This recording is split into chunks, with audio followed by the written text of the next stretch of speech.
Hello, hello, hello. Welcome back for anyone. Nobody's back, but welcome back. I just really wanted to thank you guys for showing up to my last scheduled live. Um, I'm sorry I was discombobulated. I had a lot going on in the house, and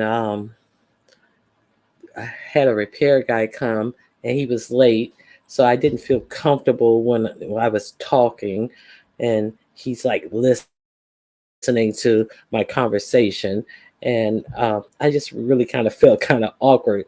So thank you guys for showing back up. Um, Sh- Shock rank. Shop ranking black, thank you for coming. Love Blake, thank you for coming. Cheryl Burnett, I'd like to thank you for coming too. Yeah, I just kind of ended the live abruptly because I was just like really frustrated. So, but then I looked back on it and I was saying a lot of the things that I kind of wanted to leave in Black History Month and start anew. And so I just wanted to come on and do talk about the things that I wanted to talk about. Vibrant Lowell, thank you for coming back. T Trisha, thank you for coming back. Um, like I was saying, I left the last live abruptly. I had this guy to come fix my stove and he ran late. And then so he's in there working and the dogs are in there scratching on the door to get out of the room because I have to lock them away because they'll pester him to death. And so I was just like really kind of distracted and all over the place. And I didn't feel comfortable in having my conversation. So I'm back and I thank you guys for coming back as well. Who else we have?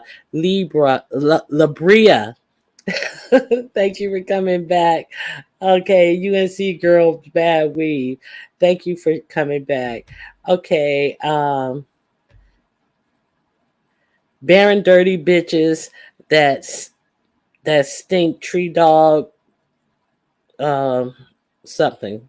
Okay, thank you for being here. So let's get into what I was going to talk about. I was going to talk about um how black children are, spoke of in ways and thought of in ways that are more mature than their age. And uh I wanted to talk about that ghetto intellect situation.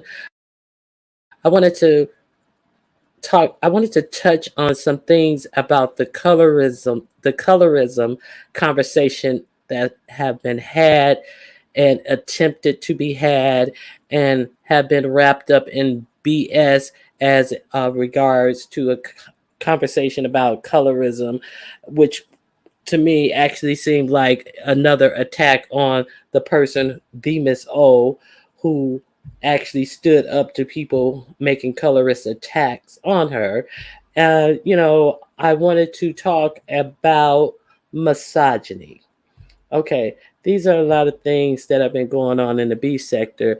And I was just kind of really wondering, where do you guys feel that you put a firm no down on these types of behavior in this sector?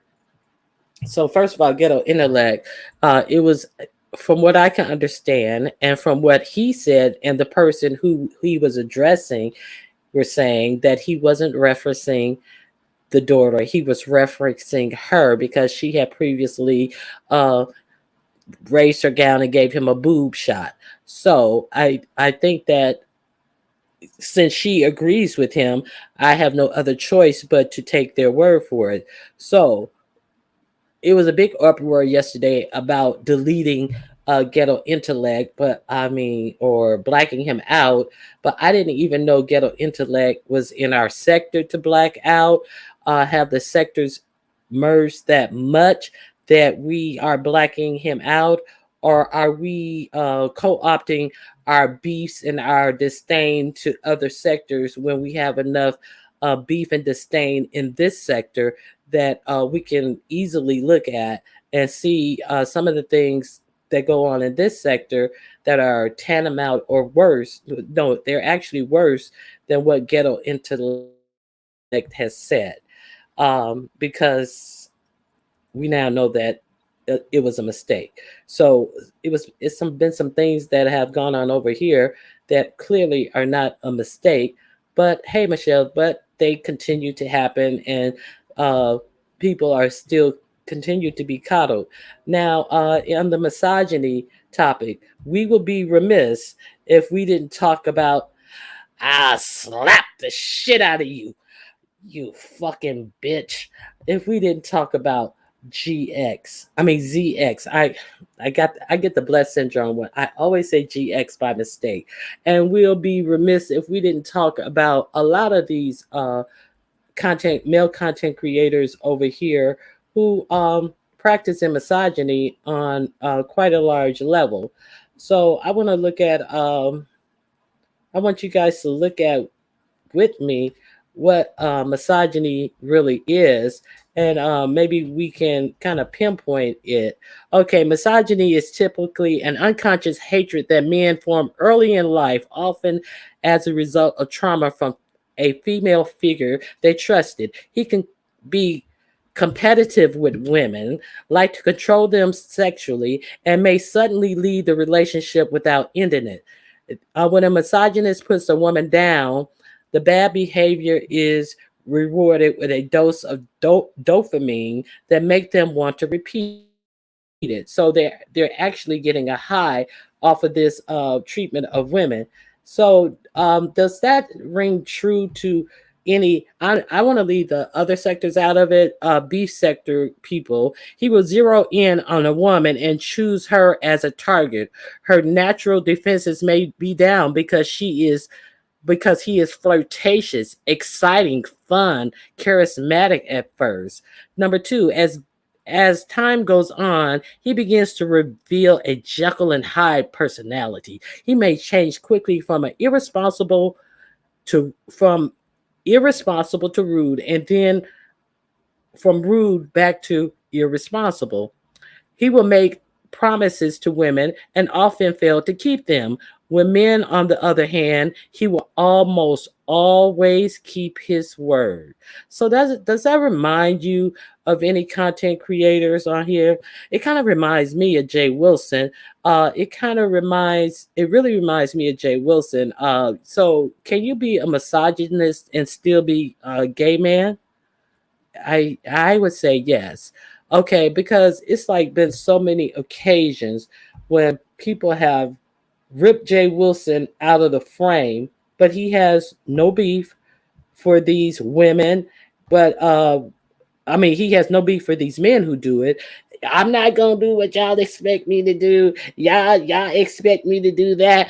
I fight when I want to fight, but it seems he never wants to fight men, but he always wanted to fight women.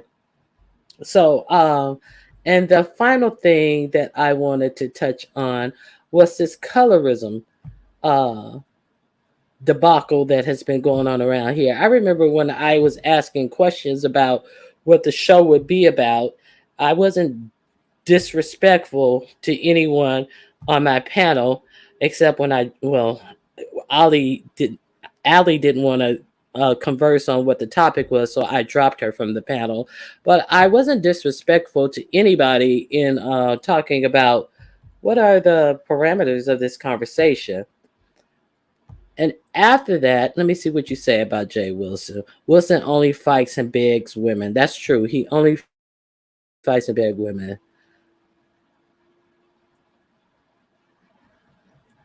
Okay. Hello, Chorio lover. How you doing? Okay. I got 5 minutes. Ha, JJ, do your show. Okay. Who is JJ? I don't know who JJ is. Okay.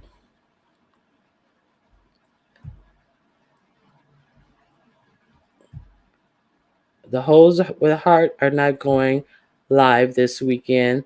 Hey, M. Renee. Fates Yaya, she's in here. Someone said, hey, Fates. I think that's Fates Yaya, but I didn't see her. If you're in here, Fates, hello, Fates. So, what do you guys think about that so far? Oh, you're just joking? You have more than 5 minutes? Okay. Hey, Miss Toby, how you doing? I didn't see Miss Toby. Oh, there you are. Hey, Miss Toby, how you doing? So, okay, so we were having. I was asking questions about the topic of what that live was going to look like for colorism, and we got into a real healthy conversation about it, and a hearty conversation, I should say, about it. Okay, now let me talk real frank.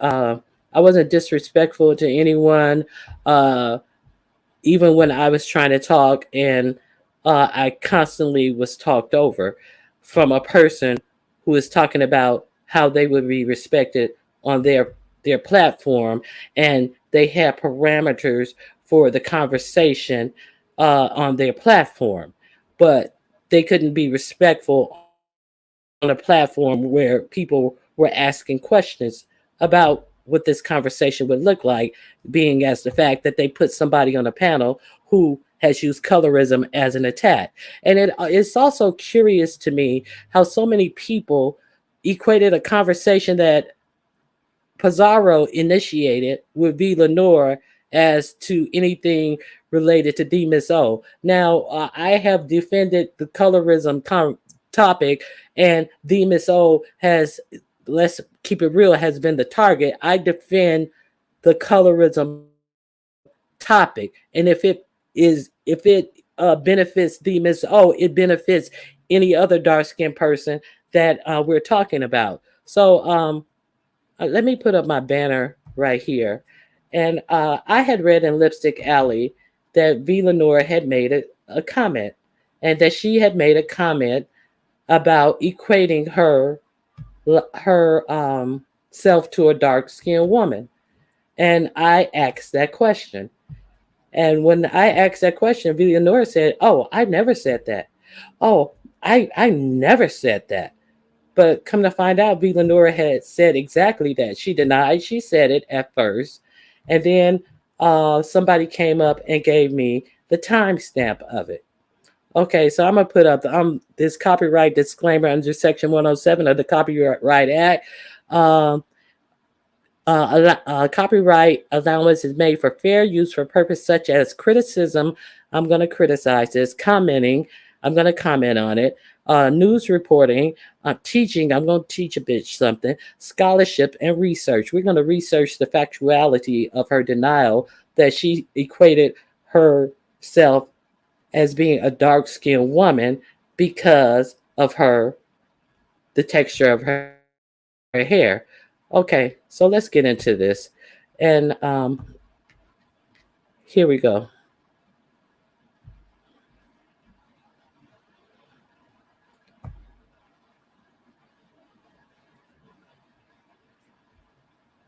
One second. I'm sorry. I apologize.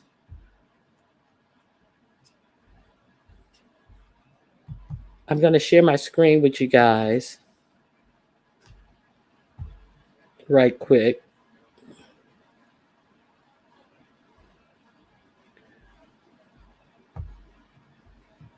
Okay.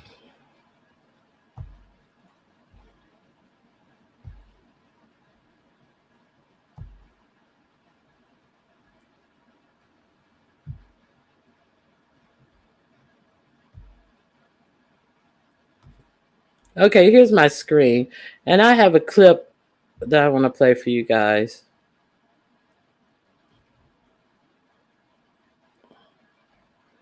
Okay, she has taken the clip down. So there you go. There you have it. She has actually taken the clip down because I had clipped the actual portion of what she said, and so she's taken that clip down. So she doesn't want you to hear what she said. So let's do this.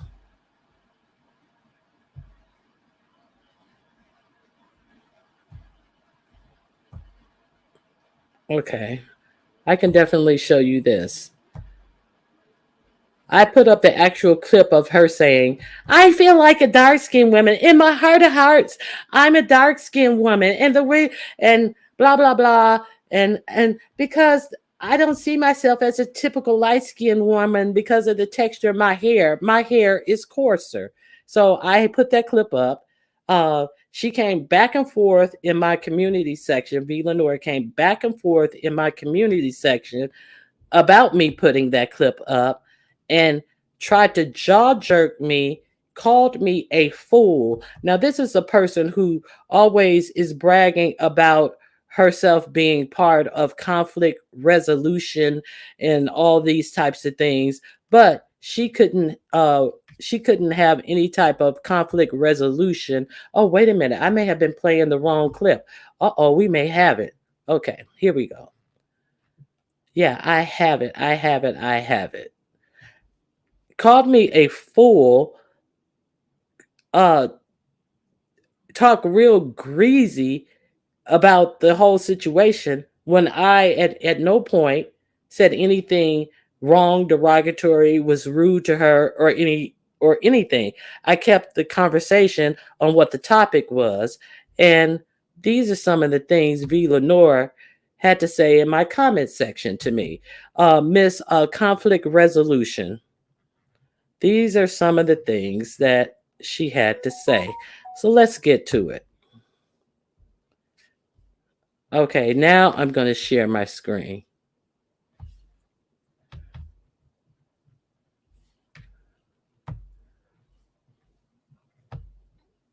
And see, this is why we can't have these conversations in the B sector, I feel, because I don't feel that some people even want to have this conversation in the B sector. I feel that people want to pretend like they're having the conversation in the B sector. Okay, so here's the clip.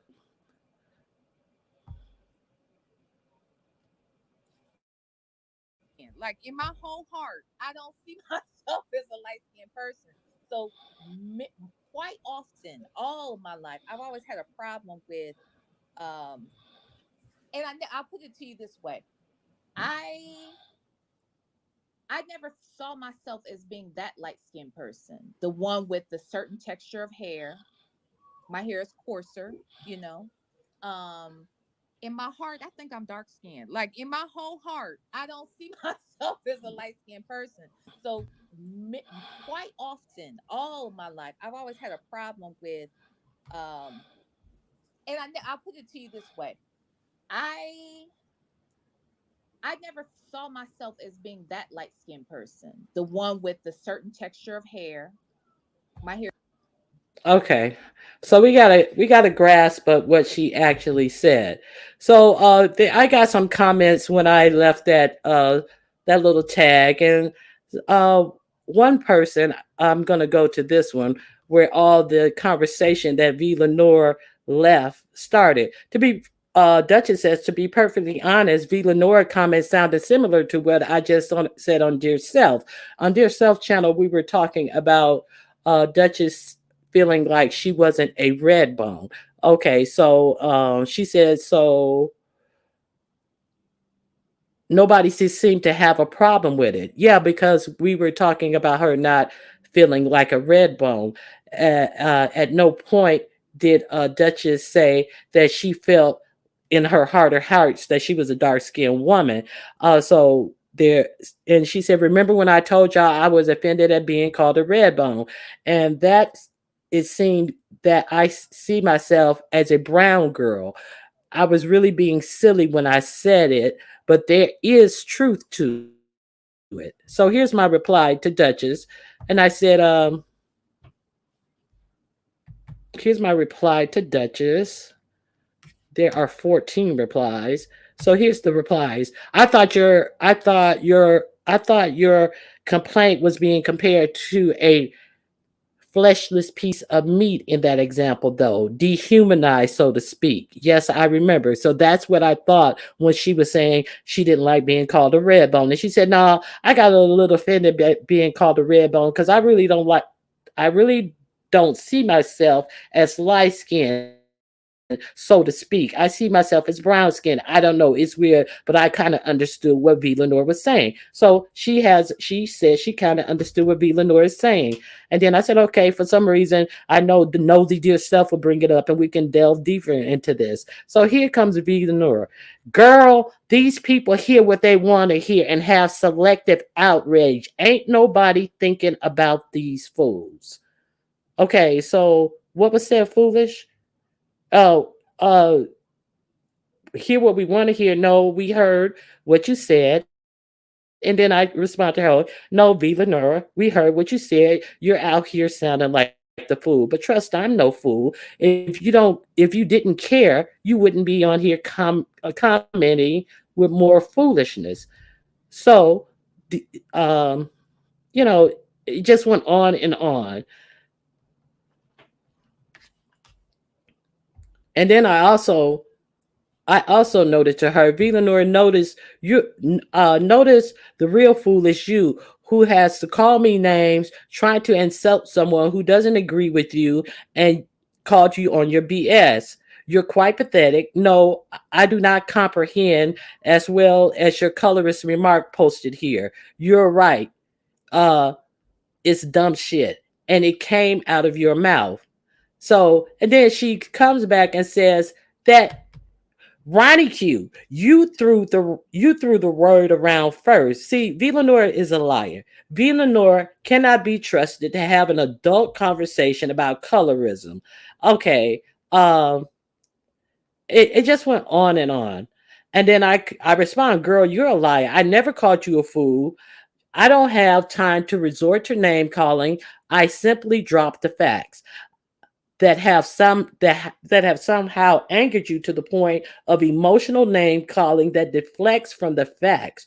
You are touched because people are calling you on your bullshit and you resorted to calling them fools. The only fool here is someone who thought it would be a good idea to have a person on a panel about colorism who uses it as a weapon against dark-skinned women. So you guys can go to my community wall under this post right here where I said, let's be very clear. No matter how you want to sidestep your own words, don't get mad when people call you on the ridiculous things you've said. V. Lenore did, in fact, say she saw herself as dark skinned and equated it to the coarseness of her hair. The facts are the facts, period. And the clip is attached. So she came under my comments calling me a fool.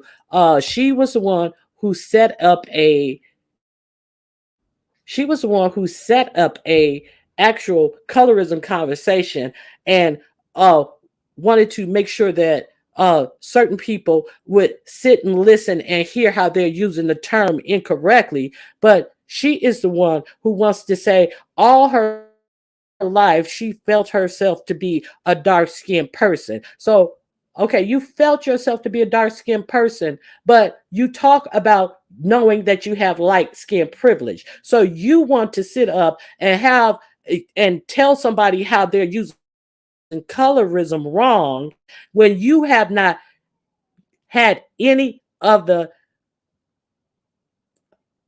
repercussions that are put upon dark-skinned women, but you've had all the privilege of light-skinned women. So you can pack your feelings of being dark-skinned away and then ride out on your light-skinned privilege, but you think you have something to tell somebody who actually is dark-skinned, who actually experience the effects of colorism, who can't tuck their dark skin away and then ride off on their imagined light skinned privilege. See, that's where I have the problem with this whole conversation on colorism. And then quickly thereafter, she scrapped the whole discussion because of everyone else. No, you scrapped the conversation because you were disingenuous in why you wanted to have it in the first place. Yeah, I did. Ronnie Q never asked me what it was going to be like. Ronnie Q never asked me because I didn't give a fuck what it was going to be at like. Ronnie Q asked you the question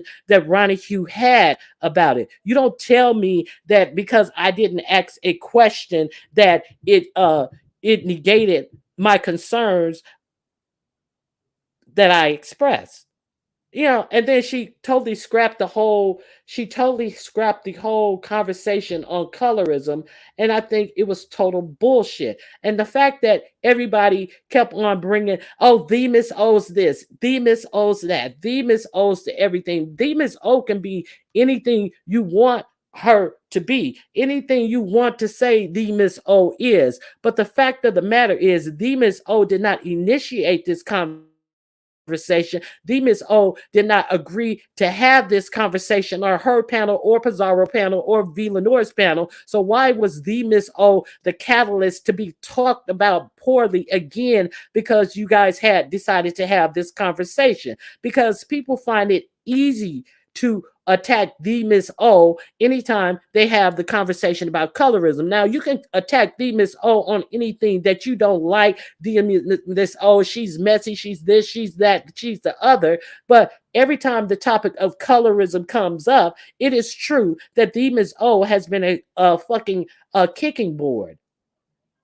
And you can't equate one thing with another. Say, for instance, on the Real Housewives of Potomac, they had a 2 minute segment on colorism, and it was like really disappointing because the two dark skinned women sat there and did not say any grievances. And as a matter of fact, Candace actually said, "Well, I don't think anybody's colorist on here." And then Ashley Darby turns around and Ashley Darby actually said that Candace was the least accomplished of all the housewives. Now, Ashley Darby, who's sitting up here trying to make money off of her marriage, has no accomplishments of her own, was damn near homeless before she married her husband. And then she's going to talk about Candace being the least accomplished, who is well educated, who has an advanced degree, whose parents had generational wealth to hand down to her, so she should not accept it because Ashley had to screw to get any money, to screw to get a decent house to live in, and then turn around and was so stupid that she gets nothing in her divorce. But Ashley is going to say Candace is the least accomplished. Candace has been acting, has an album out, has been talked about on the music scene, and is doing very well, just doing quite well in her aspirations to become a singer. But here is Ashley saying that Candace is the least accomplished of all the housewives. And then she turns around and explains to Candace, well, maybe it's not your color. Maybe it's how you behave. So don't you hear the same thing over here when they talk about the Miss O? Well, maybe it's not your color. V. Lenore wants to sit the Miss O down and tell the Miss O. And I just want her to be open to hear that maybe the complaints is not maybe she's using the word colorism in the wrong way, in the wrong terms. See, the thing about colorism is it is against black women and it benefits light skinned women. So if you don't want to talk about colorism in the context of what colorism actually is, I think the best thing to do was to not have a conversation on colorism. See, because everybody wants to bring all this other bullshit into colorism, and you think I'm going to have somebody who tell me what colorism is or is not when I have fucking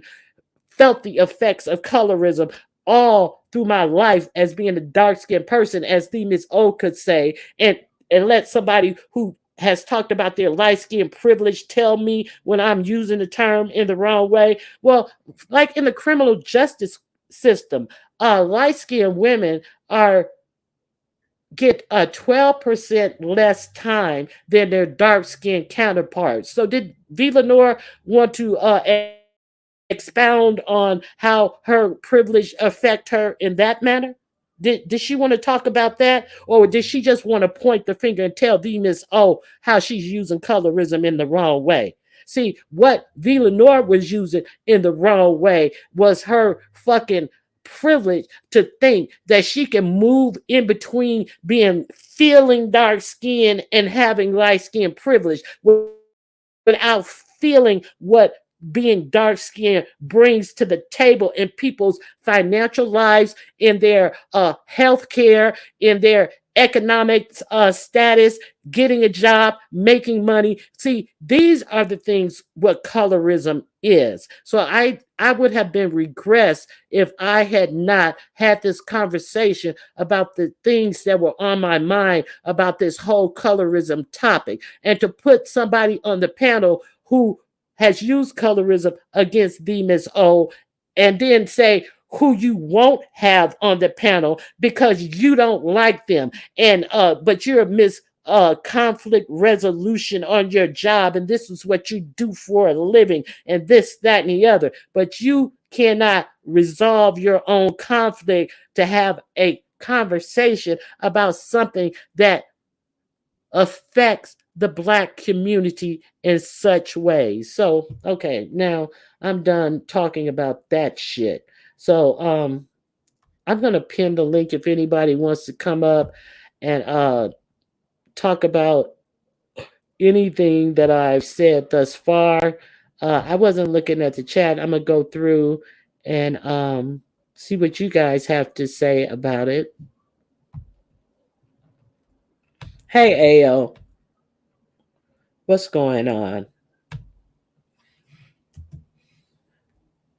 Okay, I'm sorry, I wasn't looking at the chat. Um, that's the link. If anybody wants to hit the link, you're more than welcome to hit the link.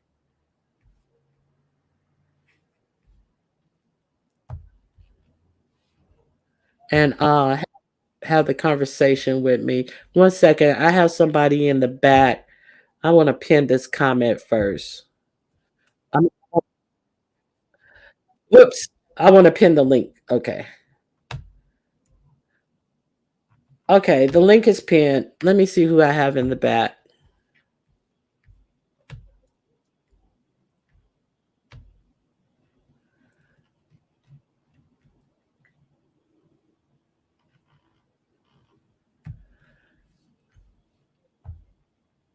Dear self, is this you?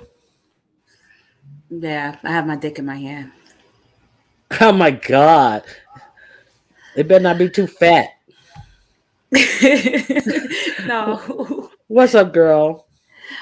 Okay, so I want to go on your misogyny thing. It's cool. Misogyny does exist, and some people have traits, but black men in this world have no power to be misogynist. That is something in my eyes that black women picked up from the feminist movement and this came with it. These niggas don't got no motherfucking power or whatever. They can act a certain way towards us, but they have no power to move shit. If anything, we have more power than them in this world. Okay. Yeah, I get what you're saying. So what do you think about the verbal attacks? Do you think that that comes out of a place of weakness, trying to exert power where they don't have it? Are we talking about anybody in particular? No, in the broad. Well, we could be talking about people in particular because in the broader scope, like there are more people with bachelor's degrees that are employed over in the black community that are employed over people with advanced degrees because people find it easier to people find it harder to promote or put people with advanced degrees in the position of power. So what do you think about it? So therefore they make less money. Oh, just like you just tried to do, right? I told you I had schoolwork to do for my advanced degree, and you was like, "No, you're gonna come on my panel. Fuck your homework." Then you just do that to me. I'm just trying to let you make money. I'm gonna live with your ass if I don't fucking get this homework done. I'm coming to live right with your fucking ass. The money is in the bachelor's degree, girl. But go ahead. Bachelor's degree, fuck a bachelor's degree. They can't do shit. No, anyway, I'm just kidding. I'm just kidding. But see, women with with higher education make more than men. So are you saying that they're trying to compensate for feeling for their manhood feeling, taken away or denigrated by women having professional degrees able to make more money than them? Whoa. See, this is the way your question is or whatever. I get it and I can answer it different ways. So I'm just going to answer it one way, not really the way, you posed it. Oh gosh, Ronnie, you're making me think and I have a fucking headache. Somebody's at the door, Ronnie? It's me. UNC girl. Okay. Go ahead, finish, Fates. I'm sorry, Fates. Dear self, I'm sorry, dear self. Finish. What? There ain't nothing wrong with that. Y'all gotta talk shit though, right? You're gonna get me fucked up. But anyway, yeah, with the advanced degrees, they feel less than or whatever, but that's not our fault. You know what I mean? Who they have what do you call it? What they have it? Misplaced anger when it comes to Black women and us making more money than them. We have nothing to do with that. So when they have that with how to say it is misplaced anger when they talk down to us and say certain things, but I wouldn't call it misogyny though. It's not misogynistic. Okay. To have misogyny, you have to have power. They can't tell us we can't do this and that, Okay, so you're saying misogyny is more on the line of racism. You have to have power to exert it. You have to have power to exert it, exactly. So when they talk shit to us and stuff, it's just misplaced anger. We don't got shit to do with that. Go ahead. Oh, okay, I got you. Hey, UNC girl. Hey, Ronnie Q. Hey, dear self. How y'all doing? What's going on? Nothing. So go ahead. No, y'all carry on. No, you go. Do you have anything you want to add to? No, I forgot what about. I legit already forgot. So just carry on because it was something completely different. Go ahead. Well, what is it? It can be something different. You can change the subject. No, it wasn't changing the subject. It was just kind of piggybacking off of what you were saying about the misogynistic man. And I don't know, dear self. I hear what you're saying. But I feel like Black women, we make excuses for these men all the time. And it's like, oh, it's not that bad. Oh, well, it's this. Oh, well, it's that. And it's like, no, like if you have problems with your mother or how you were raised, you don't have to take that up or out on every Black woman that you come across because that's what they do. But all they can do is bump their gums. They can't stop you from moving up. I see you, T Lounge. It's not sexism. Sexism comes with power. All of this shit is stuff that white women told us. Like that they have problems with their men because their men run shit. You know what I'm saying? Our men don't, so we can adapt that attitude, but our men can't do shit. We have more education than them. We have more money than them. They can't do nothing. So they can have that attitude, but to have that attitude, you got to be able to make moves, or else you're just talking shit and blowing smoke out your ass. It doesn't make sense. It doesn't make sense. You're right. Okay, I see what you're saying. Because like a Black man is not going to do the mass amount of employing you, whether you're educated, uneducated, or what. That's your position? That's a Black community thing. We didn't like to call police back in the day and stuff like that, way back or whatever. So it's not as no snitching. We just policed our own selves or whatever. So the no snitching rule, it evolved into the no snitching rule, but it was just, we don't want them policing our communities. We can police our own communities. And so everything was out of control. So they still don't have no power, no snitching. That's not their shit. Women say that shit too. I had bitches on here like, I ain't gonna snitch. I ain't gonna call the cops. Tracy would rob. I wasn't gonna call the cops. The nigga had a gun and he's pulling it out on you. What the fuck? That's cop calling reasons, So I get what y'all saying, but everything comes with power. For someone to be misogynistic, this nigga he has to be able to stop my money, stop my education, stop me politically. He can't do that. All he can say is, you ain't nothing, and this, that, the third, and you think you better because you have that fucking degree and you ain't nothing. Those are fucking words and they ain't gonna stop shit. Now, so this Love Note said Black women are killed every 4.5 hours, and guess by who? And you say Black men don't have a problem. Black women don't have a problem with their men. I don't think she said that though. I didn't say that, Love Note. That's something different. We're going over something. I'm talking about more so on a stance of power and affecting your moves. I'm not talking about domestic violence. That's two different terms. That's not power. That's just a whole different realm. And women get killed, period, regardless of the race, every couple of hours. Black women not killed at a higher stance since they put a more focus on us to make us look more dysfunctional than anybody else. So that's why they'll tell you, y'all make up the most crime, but how? If y'all saying we this much of the percentage of the people. So they fuck with us with numbers and shit like that, and statistics or whatever. And y'all say it's gone up, the crime with Black women. It's not that. We have social media now, so we can see everything in the middle of, I could see everything around the 50 states in 1 hour, or the crime or whatever. Crime is crime. People been getting their heads kicked in by their men, and women get murdered regardless by men. We are a weaker species, right? That's how they look at it, right? But it's not nothing. I don't really think it's a race thing. You know, Okay, hold on. Put an emphasis on us. Okay, hold on 1 second. We have someone backstage. Krispy Kreme. Krispy Kreme, is that you? Krispy Kreme, is that you? Your mic is off. Krispy Kreme? Yeah, yes, What's me. Can you happening? hear me? Yes, I can hear Okay. you. Welcome, Yeah, I have an welcome. echo. Yeah, thank you. I'm gonna fix the echo. Thank you. Okay. Okay, go ahead, dear self. No, that's just all it is. It's just that we tend, and I don't give Black.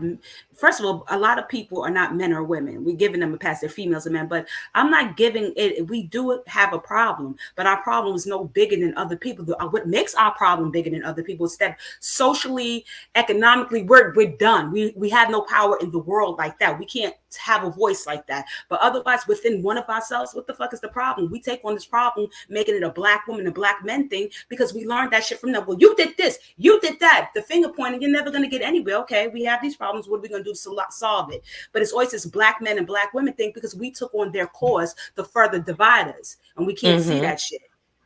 Well, that's true. Yeah, they always want to use us to get their agenda going, and like the affirmative action thing, like they are the main ones right now who are, you know, getting affirmative action laws pulled back so they no longer protect Blacks, especially in higher education. So I definitely agree with you on that. Right, right. You know, that's all I'm saying. It's just like, you know, it's just one of those things I noticed, and I always notice the division. But then when you look back in history, you see where the division came from, and then you talk to your elders, and like older elders. I'm talking about like if they're still alive and they're still married, and they'll tell you how this. Yeah, we had our problems, but it wasn't magnified to this point until we took on these stances or whatever. Someone's at your door.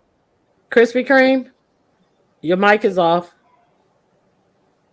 Krispy Kreme, your mic is off. Okay, we're gonna leave her back there. Go on and until turn your mic on. When your mic is on, you can talk and let me know you're back here. Go ahead, dear self. But they put you on the stand, Sophie, to take care of business, we have to take care of business. Even during slavery, we had to protect the men. They were getting fucked in front of us and stuff like that. It always has been that way to us. So who do people blame when you're going to blame the person in charge, right? I'm going to blame this woman here. That's how it is. Who else I'm going to blame? That's how it is. But they created the system like this. So it's us that we got to break out of this shit and be like, yo, this wasn't a system set up by us. We got to break out this mindset and stop pointing fingers and stuff like that and get out of our own way, because that's not our culture. That's their way of life. White women have problems with power with their white men. That's not our problem. We take their problems and be like, oh, that's us too. That's not us. That's not. So, dear self, I mean, UNC girl, what do you say about that? I was going to touch on what For Good and Evil said, but I hear what Dear Self is saying. I still want to say that, you know, I'm tired of protecting them, because when stuff happens, ain't nobody protecting us. Honestly, nobody. Nobody. All. So why? Go ahead.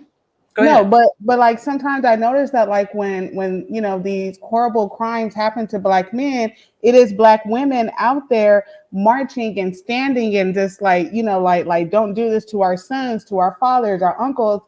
And then when it happens to us, it's literally it's like crickets. We're back out there again. Like, don't do this to us. Like I get annoyed doing that stuff, especially when now with technology and stuff, you go back and you read their tweets. They don't like us. Okay. So it's like, why should I be sitting up over here? If you're going to call me, you know, every Black hoe, every Black bitch you can think of, why should I care if, you know, your water off? I don't care. But you see, but they always emphasize the ones that don't like us. What about the brothers that do protect us?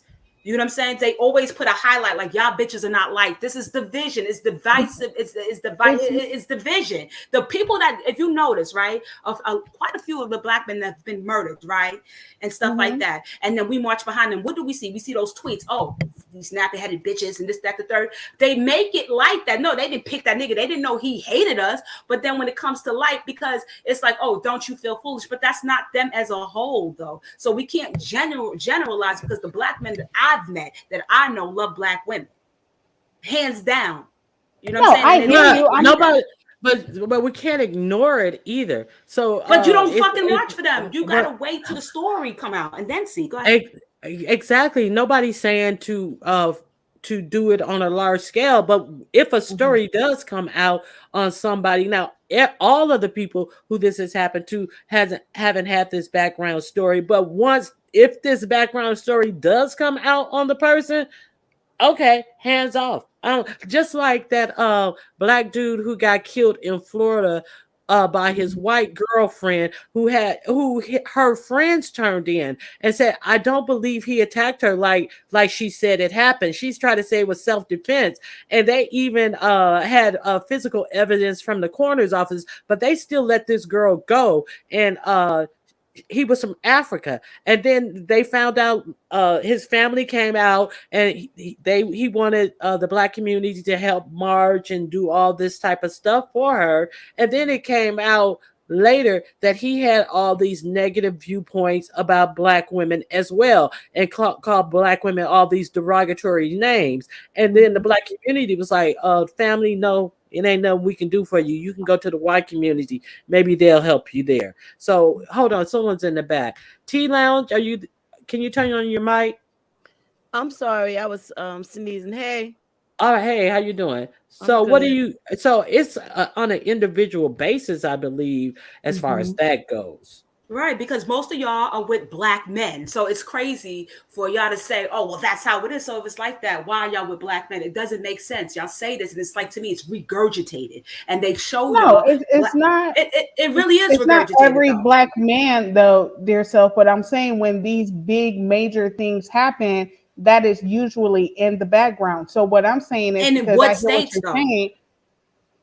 It's all over. Like, I don't think the state really matters. What I'm saying, it really does, though. It really does. I think so too, because I know that me and dear self are in the same state, and I think even the same borough. We are not in the same state. We are not. I don't live there no more. I'm from Harlem. Yes, I am from Harlem, but I have not lived in New York ever since I was like, whoa, I've been on my own since I was 16, and since soon as I didn't know you were from Harlem. I didn't know you were from Harlem. Yeah. All the way. Yeah, but I don't know, like, I don't know where you are now. I'm not trying to dox you, but I was coming up here because I agree. I think that it is something that they are trying to make a narrative amongst us, and then like in real life, like when you're dealing with it on a daily basis, I'm not getting all of this hate from black men and all it. Like, I almost fell into it for a little bit myself. You know, but then when I like took a look at reality as opposed to what I was dealing with or seeing virtually, that wasn't the case. My friends are with black men. I'm with the black man. Like, you know, we can just look around. Hold on 1 second. Let me see if this AO. AO, is it you back here? It's me, girl. It's okay. Me. Hey, AO, go ahead. Hey, go ahead. What I was going to say is, like, we can just look around here because, you know, we have men in our lives that do not feel that way. But look around and this little, you know, sector that we're in and the other ones that we run into, and the black men are disgusting. There, I said it. It is what it is. They say the most disgusting thing about black women and children. So no, it's not every single black man, but they're out there. And we interact with them. We see these freaking weirdos. Like, it's disgusting. No, I'm not going to cape for them. I'm not going to say, oh, black man, I hope you do better. No, you're trash. Be respectful. Okay. So why do you call them a man? It's because the men don't do that. Women don't do that. We don't disrespect. A man and a woman know their responsibility, obligation. Yeah, but you have to break it down like that because you have people like Jay Wilson. That is a boy in an adult's body. Look how he acts and stuff. Men don't do shit like that. You have a lot of people that have arrested development. Man, a boy though. Like But they're that's males. I said male. They're males, right? And you got a lot of females out here. I was just watching something a little off topic, but I'm just going to show you an example of female. It's a vlog I watched. This woman has a child. No, she's not a woman. This female has a child. She takes a photo shoot with her daughter. Her daughter's dressed up like a little girl, a little 1-year-old. She went and took the photo shoot with a white fucking bodysuit and some pumps with her daughter as a family photo. Is that a woman because she has a child, she gave birth, or is that a female because she knows not better? She doesn't know how to respect herself and the ones around her. Because who does stuff like that? And that's the same thing. They react so emotionally. Boys react emotionally. That ain't no man. So we're giving them more credit by saying men, women. They're males and females by default. Now carry on. yeah. Okay. No, go ahead, Running Q. No, I want to hear what Ayo has to add. I'm not sure where my commentary would fit into what you guys were saying, but I just want to acknowledge, first of all, that we have never really talked about this, girl. I'm impressed. Like I feel my sisters. Like Not in public, girl. I mean, you know, like we get down and dirty, you know, like this type stuff right here. But so I feel like we have to acknowledge like the presence of people like, you know, the Manosphere, Passport Bros, Tommy Sotomayor, like stuff like that is spreading, like it's here, like in our face.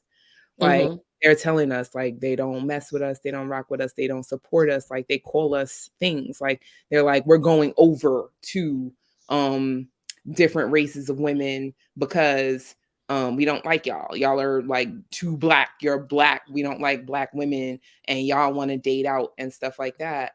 And I mean, there's a difference between preference, and then there's a difference between screaming out, we don't like black women. Y'all are dark. Y'all are dogs. Y'all are, you know what I mean? And then like, you know, you see like articles about black women getting hollered at. And then if you don't talk back to the man, they're throwing a bottle at your head. They're like, you know, attacking you and stuff like that. That's going on right now. Like it's like scary out here. So yeah, that's my commentary on it. And you know, we sit here on YouTube, we banter with these men and stuff like that. We try to get an understanding from them, like, why do y'all feel that way? But it always just ends up like a screaming match and, you know, going below the belt and stuff like that. But we would like to kind of reach an understanding, like, my brother, like, why are you outraged with black women, kind of thing. Let me see if this Krispy Kreme. Krispy Kreme? I don't know. She hasn't been able to connect for some reason. You're up, Krispy Kreme. Say something. She's not muted. Carolina.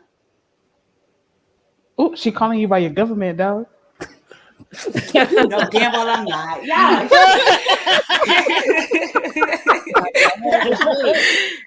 No, but here's the thing: you're naming guys that you wouldn't even fucking spit on. So what? Let those bitches have those issues, because guess what? After they finish with them, are you watching the responses from these females that live in these other countries? They said they're a joke. We don't want them. We prefer white men, but we'll take their money. I have a video that I'm gonna show. A motherfucker was just begging to get back home. One of them passport rejects or whatever. They don't like themselves. That's not nobody you want to create a family with. So who cares? That's not the best of our bunch. You have to weed them out. There are strong brothers out here that ain't with that bullshit.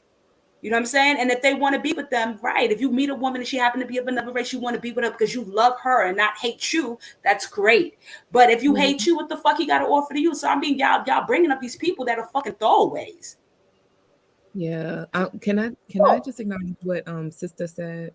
Sister, I'm right there with you. Like I'm with like my relatives and my you know, whoever, like a black man, like dear self, you're saying the same thing, like, you know. But if I have like, if I'm walking past a guy down the street or something like that, or wherever, and I feel like the energy is off, I'll go like across the street or in the next aisle or whatever. Like, I'm not acknowledging like somebody who's like, you know, like I feel is looking at me like I'm their competition. Like, you a whole dude.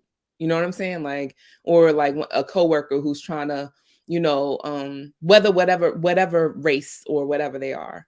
If somebody's trying to, get one up on me or trying to like tell me what to do. I'm like, bro, I'm your superior. You know what I'm saying? Like, I'm not with none of that. Like, that's just not me. Well, I'm about to say something, and this, get what I'm saying. Don't get what I'm saying outside of this, right? None of this shit is real. You know why? Because those weren't our issues. We took them from other people and made them our issues and caused bigger dysfunction in who we were. They already fucked us up. You know what I mean? Bringing us here and not, and taking shit away from us. And then we adapted their fucking attitudes and shit like that. So it's like one of those things. It's like, it's not real, but it's real, if you get what I mean. You understand what I'm saying? Because it wasn't our shit. I took your shit and made it my shit and applied to it. And this is why shit don't work out for us, because that's not our way of life. That's not our way of life. Well, we took it and now it's our way of life. So now these motherfuckers is fucked up and they think if they have a white woman, they're going to have a better chance of shit. If they have an Asian woman, they're going to have a better. And guess what happens? They look at the Kardashians. Look at they fucking still getting fucked over. They're still single baby mamas and everything. But our men want them. Oh, they got the guys that make a lot of money. They still ain't worth shit. Is that the type of guy you want a Lamar Odom to raise your children and to head you? He can't head himself. He's a crackhead. Yeah, I'm not looking at those losers. I don't give a fuck about them. Let them fucking burn.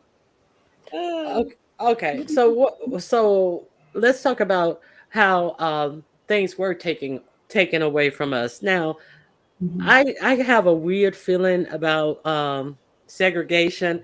I think that I understand that people want to be treated equally, but ending segregation did not make us get treated equally, and it also helped diminish the Black community, the Black family, the Black wealth, because there were so many times back in those days when you could only spend your money with each other. That maybe was a good thing. So many people don't support Black businesses, Black schools, to make sure that their schools are on par, that their schools are getting substantial teachers who really want to teach them, as opposed to teachers who are coming in and don't care if these Black children are learning and things of that nature. So what do you guys feel about that? I'm torn between that. Well, I agree with you, because I do think that segregation, I don't think it was good for us to do, because now if you look at Black businesses, like there's like a Black nail shop in LA and they charge like $100 for a full set when I can go somewhere else and pay like $20. So I understand that like they may not have like the Black people, the Black companies, they may not have like that hookup to, wherever the hell they're getting all those dangerous supplies from and stuff for our nails and our hair. So they have to mark it up, right? Mm-hmm. But then at the same time, it's like, I want to support, but I mean, this is my money too. Now, if we were still segregated, I wouldn't have a choice. I wouldn't have different options to go to. I would have to go there and deal with the high marked up prices just to, survive and stuff like that. But I do think that segregation like ruined us, because all it did was push us back. These people, they don't want to play with us, they don't. Mm-hmm. And that's Sophie Akayo that's one of my main points. That's why they destroyed Black Wall Street and many progressive Black towns and neighborhoods. Mm-hmm. What is that? That beach on, I think it's Redondo Beach, where they just had to give this beach land back to this Black family because it's either Redondo Beach or Manhattan Beach. They had to give.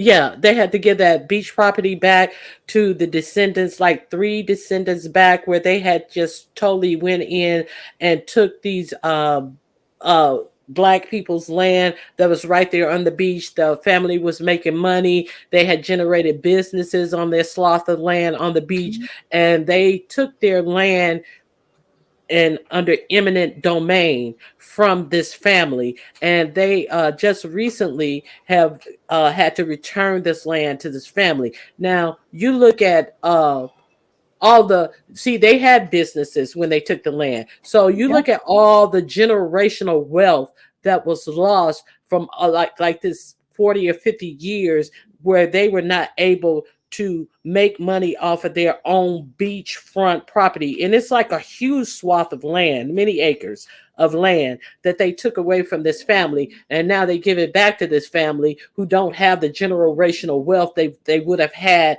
at this time. And now they have to start from square one with this beachfront property. And I think the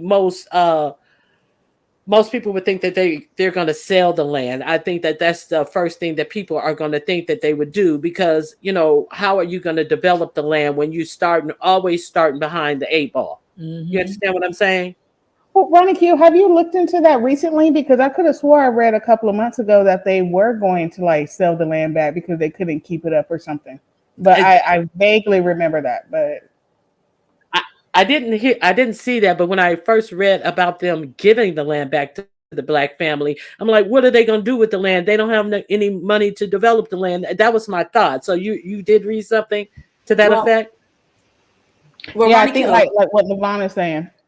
Well, Ronnie Q, also I want to hit up with Sophia. It was many Black Wall Streets. They just tell you about 2 incidents. It were many. And another thing about, I want to touch what you just said about giving these people back the land. So I'm about to hit you with some shit, Ronnie. Okay, you ready? It was one of your first 3 streams you were talking about with the brownstones and Harlem and stuff like that, and how they were selling it to the people with $1. Well, here's the thing that happened they made it seem like it happened like maybe in the early 2000s. This shit was happening in the early 80s. I'm not gonna yeah, it happened under Clinton, right before Clinton. No, it did not. It happened over David Dinkins. It was David Dinkins. I'm sorry. Was with the Jews, yes, and he was in the 80s, and he did that shit. So here's the thing: I'm selling it to you for $1, but you know how many fucking property taxes was backed up? Those poor people couldn't afford to buy it. So people said, "Oh, y'all let it pass by because it was only $1," and it was hundreds of thousands of dollars of property taxes on there. So it was a ruse. Oh, they don't want anything. They can't afford it. Yeah, it's $1, but then you have like $300,000 in property taxes for this building. And it wasn't just the property taxes. You had to be able to fix up. You had to be able to fix up the place as well. So you know, and it wasn't just like $1. Like by the time all the smoke settled, you were at like maybe $250,000. Yes. Even if it was 50,000, it was way more than what we had at the time. And this is in the midst of the crack era. The crack. Thank you. Anyways. Right. So they tell you that shit. And here's the thing. And they had many educators, Black educators on board. I know one very personally, that was my mentor. And back then he was a big deal. And he said they told them Black investors that was in this, no, we're doing this to revitalize Harlem, to give back Harlem to these people. So they were pushing this agenda, meeting with policymakers and everything to make this shit happen, only for it to be sold to white people to gentrify Harlem. So they were fooled too, the Black investors. They did not know. He said that was the worst thing he could ever do to his people. He moved out of Harlem because of that shit. He was so hurt. Okay. Well, thanks for the information. Okay, let me see if Krispy Kreme has her mic together. Krispy Kreme. You can't hear me? Yeah, we can hear you now. Okay, welcome. Cool. Thank you. Okay. Yeah, my husband was the one who told me about that, because his one of his friends was awarded one of the brownstones. I think he said it was during the Clinton administration, not his administration, when he had retired from office. So I think that would have been right around the same time when he had not retired from office, when he was done with his presidency. Yeah, it was in the 80s, because it was during the Koch. Koch left, then it was Dinkins, and Dinkins was in bed with the Jewish people. And this was what happened. And that's what he did. Okay. Because it was definitely before I left New York, and I was in DC during that whole Clinton era. And then when Clinton came to the States building, he had his office in the States building. I was like, by that time, that whole $1 brownstone thing was on its way out, or if it was completely done, period. Like most of the people that got in on it, and it wasn't that many of us. Okay, I got the era wrong. I'm sorry. Huh? I got the It's era okay. wrong. I'm sorry. And but then you think about like cities like Baltimore that have all those. I sometimes I go on this site where these people drive. This guy drives through the worst hoods in the United States. The United States is raggedy as a motherfucker, and I don't see why the United States is sending all this money to other countries to other nations. And if you look at the United States, it is raggedy. Just and Correct. you look at a city like Baltimore, they have rows and rows of these old brownstones that people go in to strip down of everything, all their architectural goodness, and some of them still have some old good architectural detail and things like that. And why can't they do that for the people who actually are living there? If a person can be subsidized on Section 8 and get paid X amount of dollars, how come you still can't subsidize them in a mortgage for that same amount of money if that's what you're doing? And then it would be, how come to improve these cities, how come you can't subsidize somebody who actually has a job, who can actually afford to pay a lower mortgage, who would go and move in these places, fix them up, take all these back taxes? I mean, how you weren't charging back taxes before? How come you can't let them start at zero and fix up the neighborhood? Because a lot of people have pride in ownership as opposed to just renting somebody's stuff that they don't have to pay for. The United States, the national minimum wage is still at $7, under $7.50, but they won't. 7.25. Yeah, Mhm. they won't even increase the national minimum wage to make it a living wage. In no city, no state in the whole United States can a person get an apartment off of minimum wage. No city, no state. That includes Mississippi, the poorest state in the Yep. nation. So Mhm. it's not like people are, but they give all these subsidies for people who come from overseas who are buying multi-million-dollar properties, people who come from overseas who are opening business. They give them 10-year tax breaks and all these business breaks, all these business loans and stuff, but they won't do the same thing for Oh. the American people. But anyway, I digress. I'm going Oh off. yeah, because you know said a lot. You know said a lot, and I want to Okay, kind of go I was ahead. trying to double dutch my way Go in. ahead. You feel me? Go ahead. Go ahead. What you got to But say? but no, you are 100% correct. Even in the United States of America, the U.S. of A, the land of government, the land of money, we still have impoverished areas. We still have impoverished all black historical areas where they are living in third world conditions. Mm-hmm. Plumbing. These people are literally digging out their own plumbing into today, 2023. We're not talking about no yesteryear shit. We're talking about current status, current day status. We have people in places like Mississippi and Alabama where these people are literally digging out their own fucking plumbing so that them and their kids can go and make bowel movements in peace and not have to worry about it running into their natural their natural little farmlands that they're trying to live off the land, but everything is so tainted. The state is so against them, Uh-huh. and it's just like we're out here, we're living, a lot of us, we're living a life, and you shouldn't feel bad because you're able, but you should be aware of what's going on around you in these historical black areas, in these little small hit country states and towns. um it's sad and it's unfortunate, but I feel like if we can just try the best way that we can to make each other aware of these type of things, then it's like each one teach one. You know what I'm saying? Because we out here struggling, we still struggling, we still out here struggling, and we have to realize that we all we got. Stop Right. fucking caping for a motherfucker who want to be down. Stop caping for those type of people. You gotta, the people that look just like you, that's who we gotta, you know what I'm saying, be in the runs for. That's who we gotta goddamn stand up for. The people that look just like you out here every fucking day, struggling, doing everyday shit, normal everyday shit. if people have to come out here and get on social media to brag about paying a cable bill and being so ecstatic about it, what the fuck does that tell you on some real live shit? Don't sit up here and celebrate that. Oh, she's doing so much better. He's doing so much better in his life. No, that's fucking pitiful. We shouldn't be out here celebrating being able to pay a cable bill, a fucking light bill. We should be out here fucking thriving because we built this shit.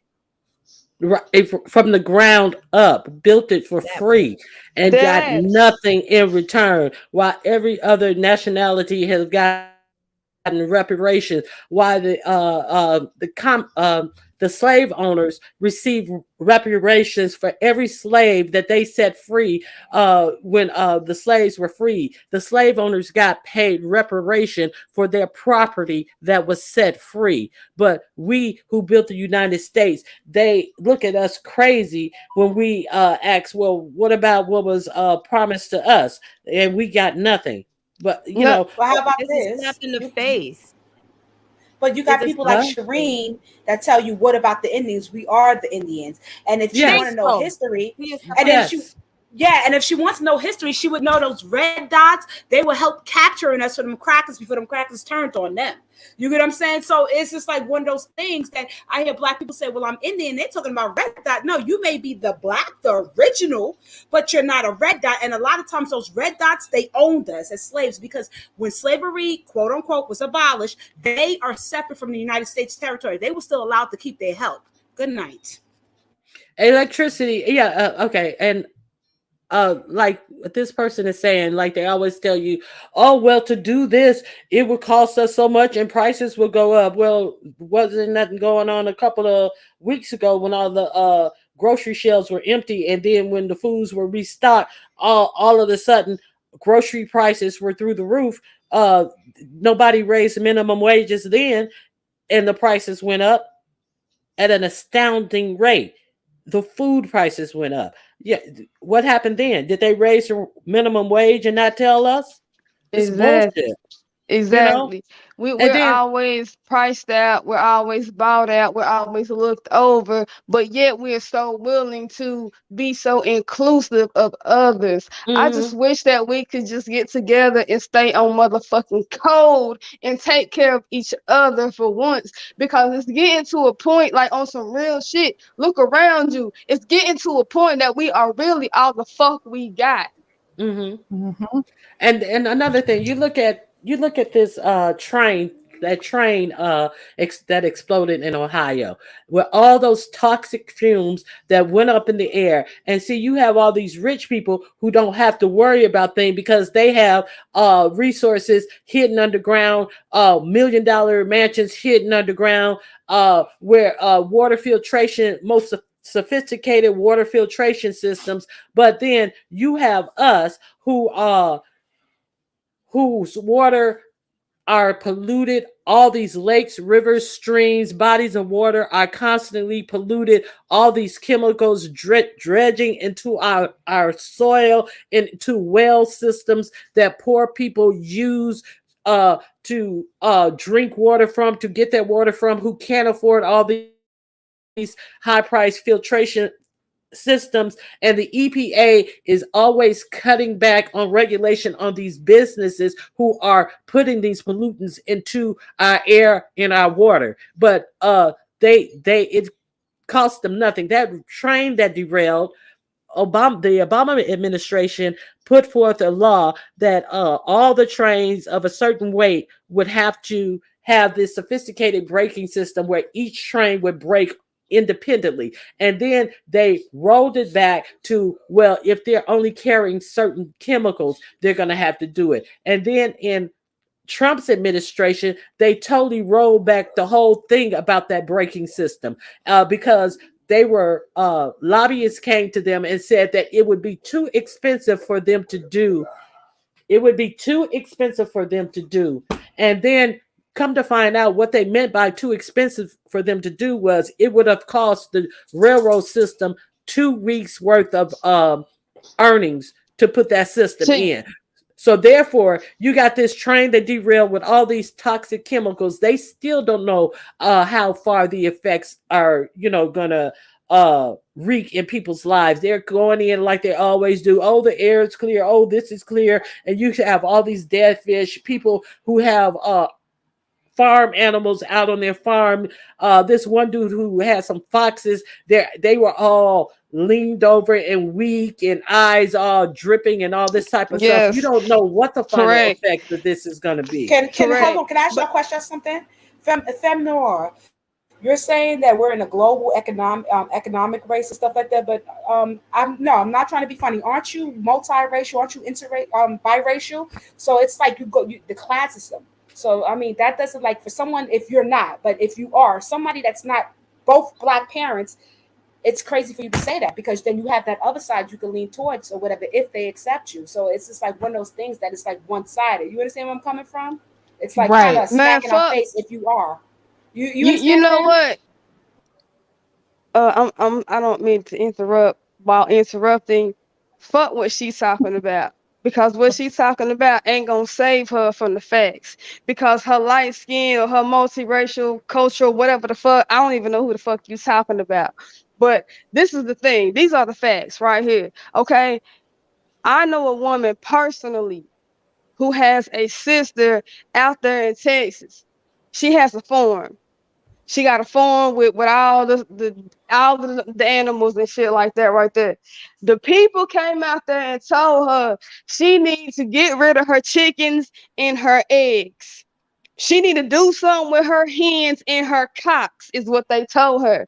She like, nah, I ain't doing shit. Long story short, they arrested this lady. She Black. She's a Black woman. They got like 50 acres of land out there. But she got a sister over here where I live at, close by. She good friends with my aunt. That's how I know the story.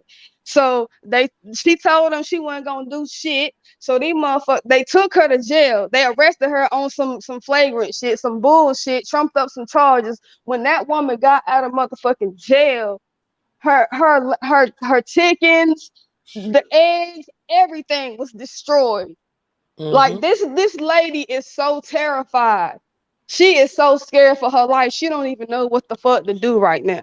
These are the type of things we need to worry about. Fuck a light skin, dark skin bullshit. But that's not what Femme said. And there's nothing. And based on what my thought process and the research I've done, what Femme said is not wrong. This is a global economy race.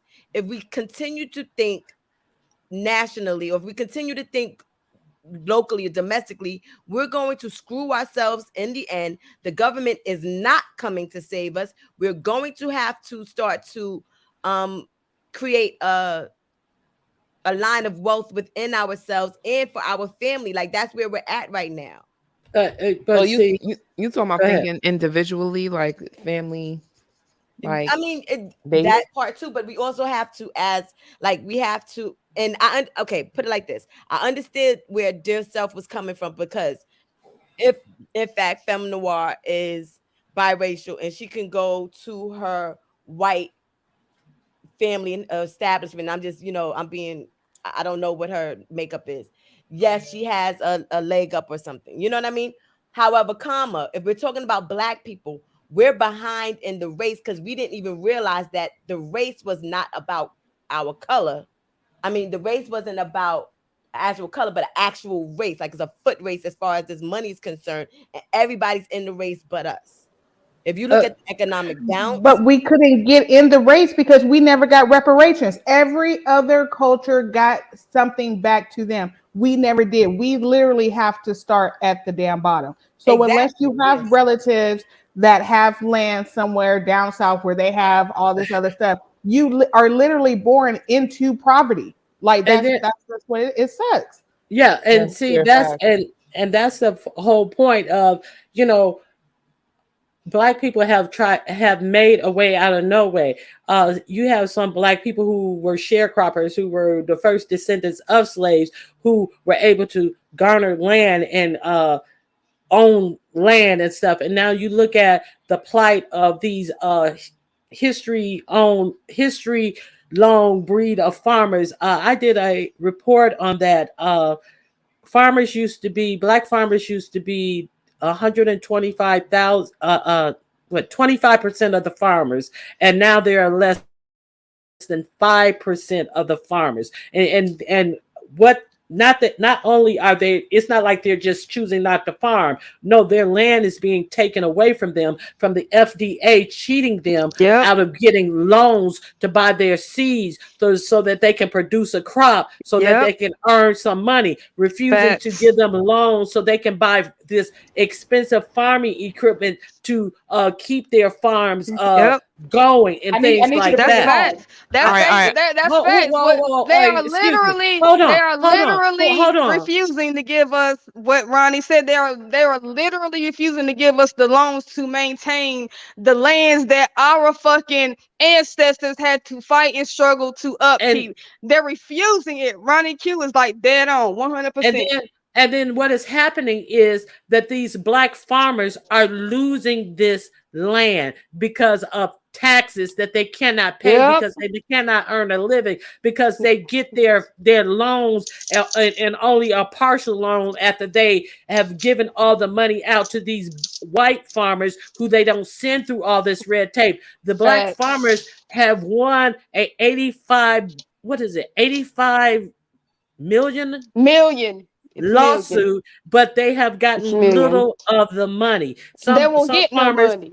And because they gave them 135 days to say that they were a part of the class action lawsuit, didn't mail them the information. But hold on, it goes even further than that. When they did get some money, the little bit they did get, they gave it to them after the fucking season was over, so it didn't mean anything. They couldn't plant anyway. Well, they always give them the money after the season is over with. After the only seeds that are available to buy are the worst seeds to buy. That's not going to yield you a good crop. That's a whole lot of stuff. Now, Ronnie, Lord Karma's collector said education is the key to success. No, it isn't. Not for black people. No, it is not. No, it's not. No, it's not. Everybody cannot go to college. A plumber makes a whole lot more than a lot of people with advanced degrees. No, you're missing the point. But you're missing the point. Yeah, trades will make money, but you're missing the point. Black people have fooled ourselves to think that we can get out of the struggle of blackness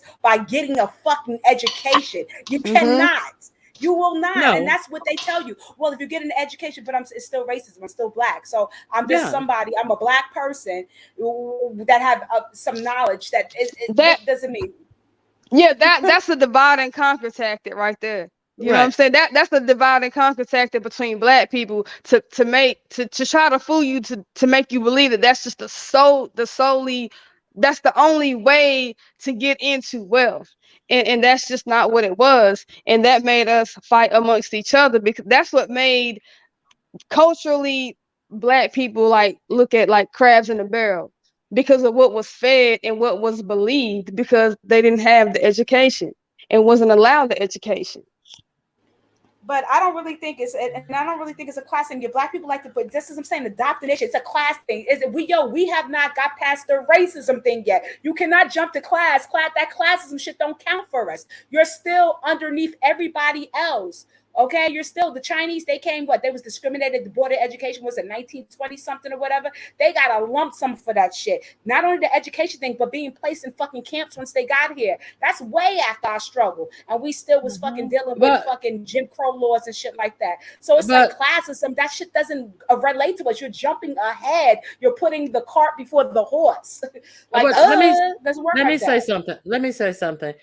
These black farmers have won this settlement.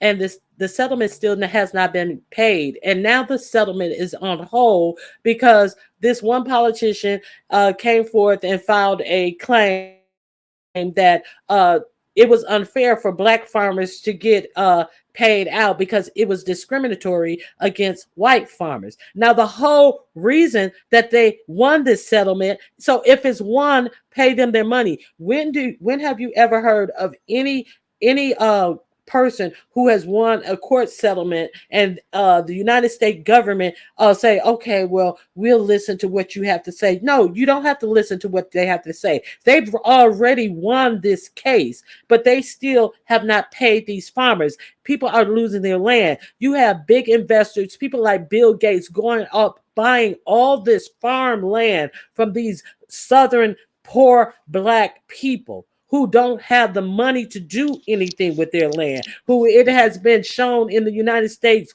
government through court, through winning court, still haven't gotten paid. They don't have the money to do anything with this land. And guess what? If they die, why do you right back to the government? So if you die waiting for your money, that's it. Why do you think? Also, please let me just one thing. Also, TD Jakes is doing the same thing. So don't be fooled when you see some black sales papers coming through with that bullshit, because TD Jakes is doing the same thing that Zillow and all these other big corporations are doing, buying up all of this motherfucking land only to rape the fuck out of the middle class person, and the poor person don't even have a fighting chance. We all get ready to be poor as fuck. The middle class is like damn near exempt. The middle class is like wiped out. And why do you think that they have made it against the law for you to harvest your own seeds out of your own plants? You must buy these GMO, these modified seeds. If you plant a seed that you didn't buy through these corporations that sell these modified seeds, you can go to jail. You can go to jail. Absolutely. Just like you can't say rainwater and try to convert it and sterilize it. It's like that shit is from the earth. Is all of it. Like, no, you're not doing that. Hold on, real quick. Ronnie Q, the Sims overdose. Let me tell you something. Hold on, wait, real quick. A white poor person still has more advantage than a Black person with a little bit of money. Sorry, but a corporation like Pepsi.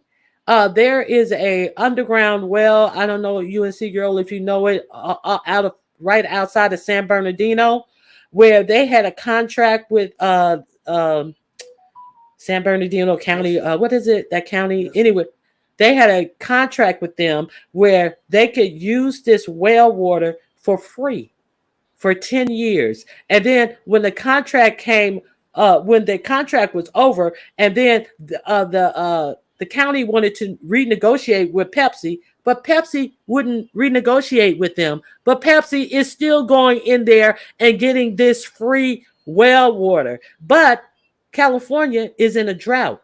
But Pepsi is still going in there, getting the water for free and selling their products to consumers. But you can't even foster your own rainwater. It's crazy. And you better not. That well water, that's a tricky that's a tricky one right there. I had a few courses in there. That's really legally, that's really a tricky one right there. It's too many, a lot of red tape on that shit. But it's I get what you're saying. I get it. Well, of course they're gonna get it for free. Yeah, but they act like they cannot stop this corporation from going in there and getting this water for free.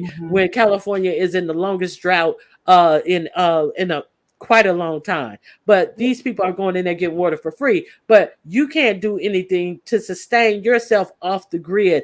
They make everybody talk about solar, but it's so expensive to get solar. Why is it so expensive to get solar? Because they don't want you off the grid. That's the only reason why it's so expensive. They definitely don't. No, I agree. Local, like fuck the big ones. The local in the state or whatever, that's really important because that's what's going to affect you on, local. Personally. Yeah, local all the way.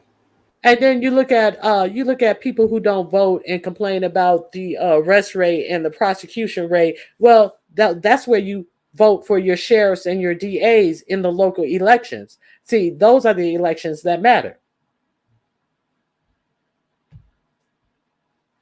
Absolutely, positively, that's right. Those are the ones that do matter all the way. The big one, the president, that shit. We worried about right here. I'm in this county, I'm in this state, I'm in this city. What's going on?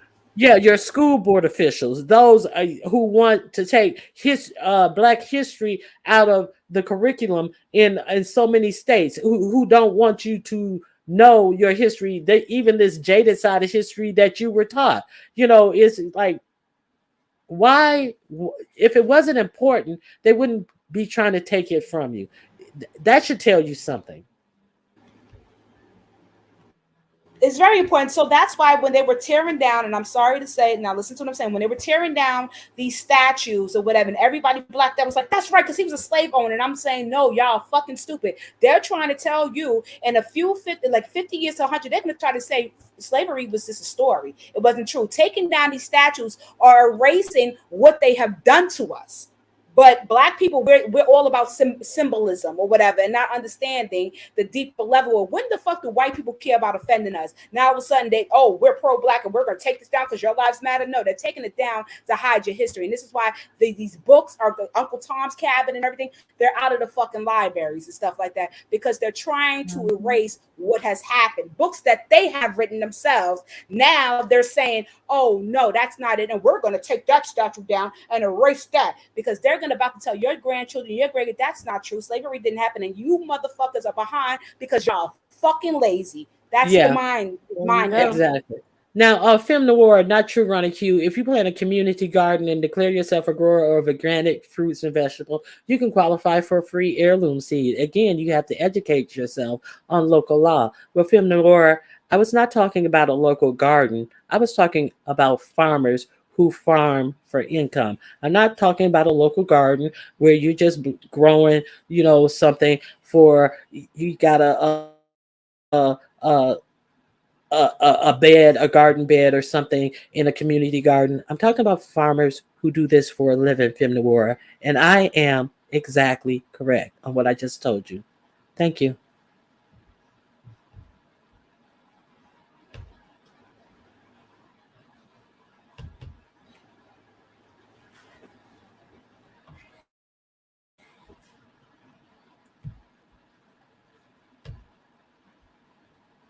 Anybody else? Okay, so what else do you guys what have you got? Oh, I wanted to talk about how did Bree get herself caught up in telling that lie on China White? As soon as she said, oh, you just admitted you've been following me. You said there was more tapes. You just said you have more tapes. And I was like, what? I was like, I didn't hear that. And I rewound it back. And I'm like, I didn't hear her say that. I'm like, excuse me? How did that happen? Did you guys hear that happen? I did, but Brianna always does that. She tries to Jedi people and talk over people so people could go with it. And so people are like, yeah, she did say it. Like, no, she didn't say it. And then she took it down and stuff like that. She's like, oh, I stand corrected. You stand corrected, but the lie was already put out there. The damage was already done because it's already in some people's minds that can't process anything else that this is what this woman did. Yeah, they can't hear what they hear. They hear what you told them you hear. And I'm like, she did not say that. It's just like all these, and she's not the only one who played these Jedi mind tricks. They think they see other people play them, and then they be like, "Oh, it's gonna work. Oh, it's gonna work."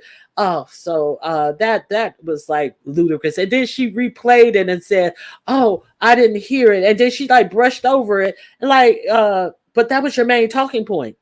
That was your main talking point. You was yelling and screaming about the talking point. So pretty. Then you so quietly say, "Oh, maybe she didn't say that, but no, she didn't say that. Say hello, V, how you doing?"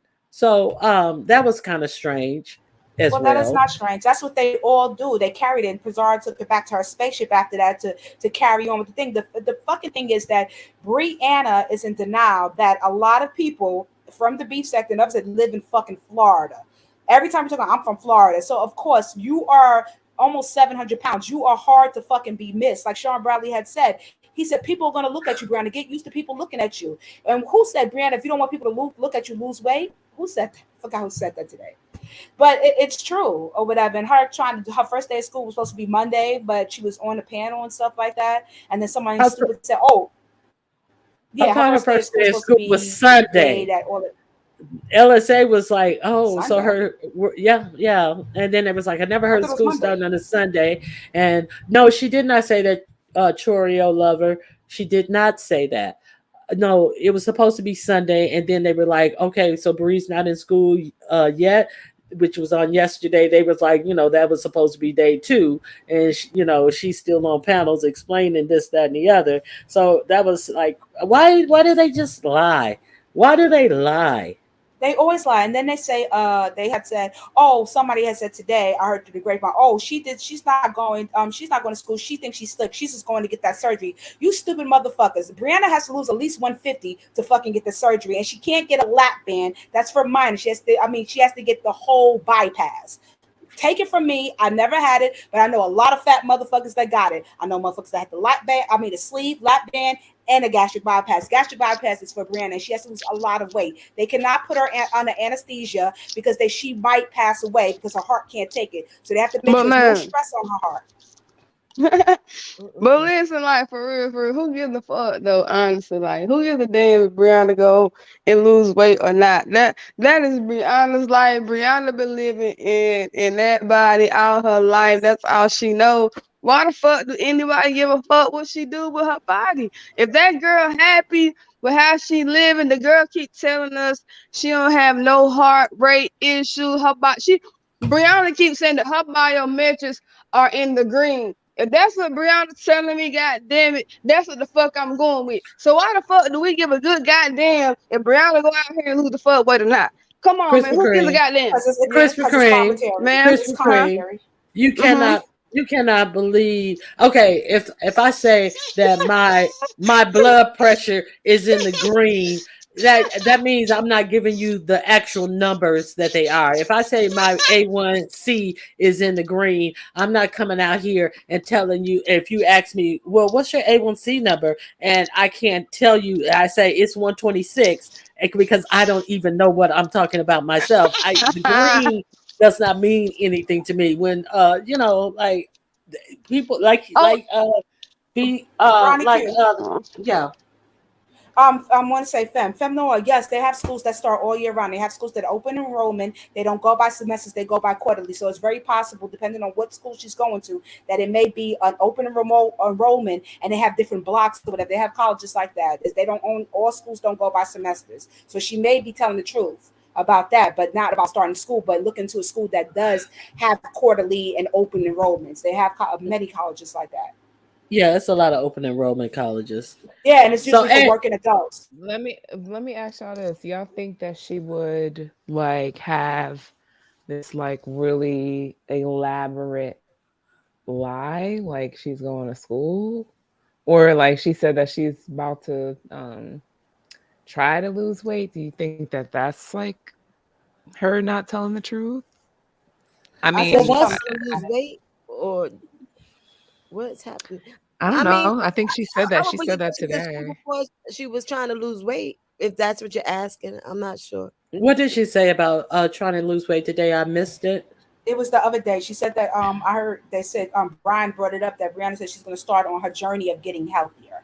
So that's good for her. That's a step in the right direction. I might not, be big on her, but that's really great for her. Yeah, I mean, I don't know if she would just, she says that she tells lies here and there. But this would be the smartest bag she can get, because this would be the smartest thing she could do for her channel, and to kind of move away from this bullshit is to chronicle her weight loss journey. People will donate, people will support. Her channel will go bigger and out of this fucking sector.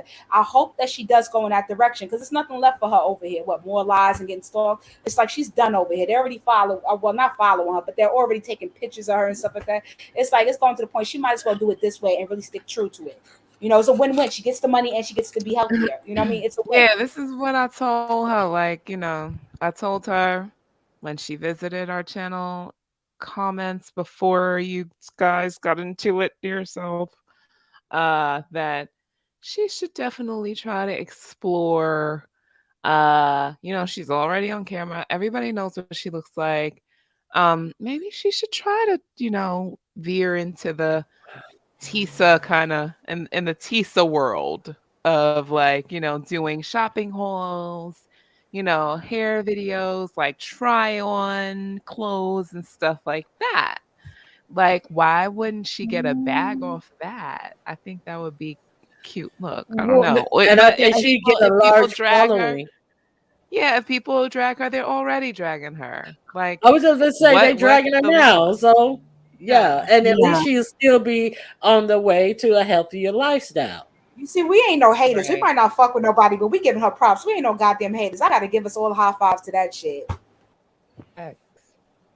That's facts. Yeah, exactly. Exposed TV. She said that she would do it on her backup channel or maybe like just for members only, because a lot of people were saying like, "Oh, hey, like we could be, you know, that whole accountability partners thing." Like bitch, like I'm about to. Why would the fuck would she do it on members only? That is so stupid because she could reach larger audience outside that are looking to do the same thing. Everyone's looking to get healthier. So why would you put it on members only? See, this is her ego getting in the ego of them. I'm embarrassed or I don't want to show them. That is stupid. Get the fucking bag, girl. Fuck all that shit. Like you said, we already know you're really big. You know what I mean? Show us the scale. Get on the fucking scale. She won't get on the scale, right? Say, okay, what y'all said, who want to take, and she can make a game out of it. Okay, I'm giving $50 who can guess how much I weigh or whatever. We're gonna get on the scale. I'm gonna take you to the doctor. Make this a whole fucking journey. You cannot be embarrassed. Step forward and just go ahead with it. She will do great, but her ego is gonna get the best of her. But dear self, what if like this is what if the girl really just don't want to do it though? What if she just really and truly just happy where she is at? Like I think that even the people that really hold on, even the people that really and truly want best for her, if Brianna is just like, hey, I'm good, I'm cool, my biometrics are green, I am running with what Brianna says, because for me, Brianna is content. And who the fuck am I to say, get your big fat ass up and do this and do that?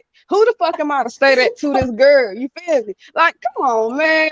Because she cannot have supporters, and they saying go Bree. How the fuck are you gonna help her go to school when she might not even make it? You understand? To enjoy her career, enjoy that life. No. This is what it is.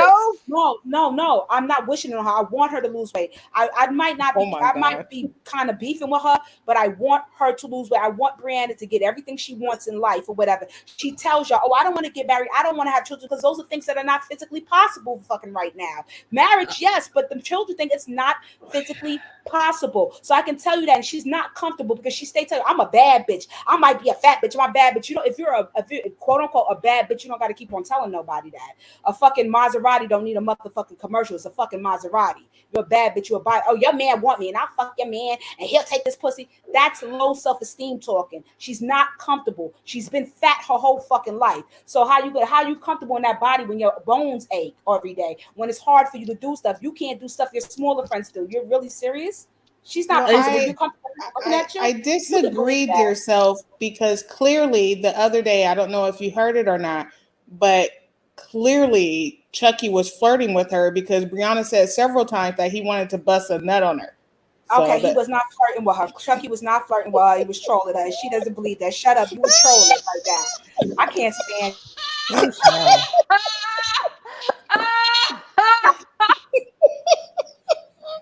I'm sorry, my bad. That's what she said. I'm gonna throw you off in a minute. She always says, I could take your man, and this, but whatever. Brianna was very single before this guy came back and in her life with all his motherfucking kids. Once Brianna lose the first initial 100 pounds, she's gonna dump that motherfucker. She's gonna be like, please, I can get somebody with no kids or whatever, and she's gonna feel good about herself. I hope she really goes through with school and everything else. I'm not no hater. Our personal differences. I just want her to go get it and show these people she can do it, not only for herself, but to tell them to kiss her fat ass. Hold on one second. Now, the Sims overdose says we don't know why that lady is as big as she is. We don't know if it's a medical issue or what. Okay, so how come people in sub-Saharan Africa never have this medical condition?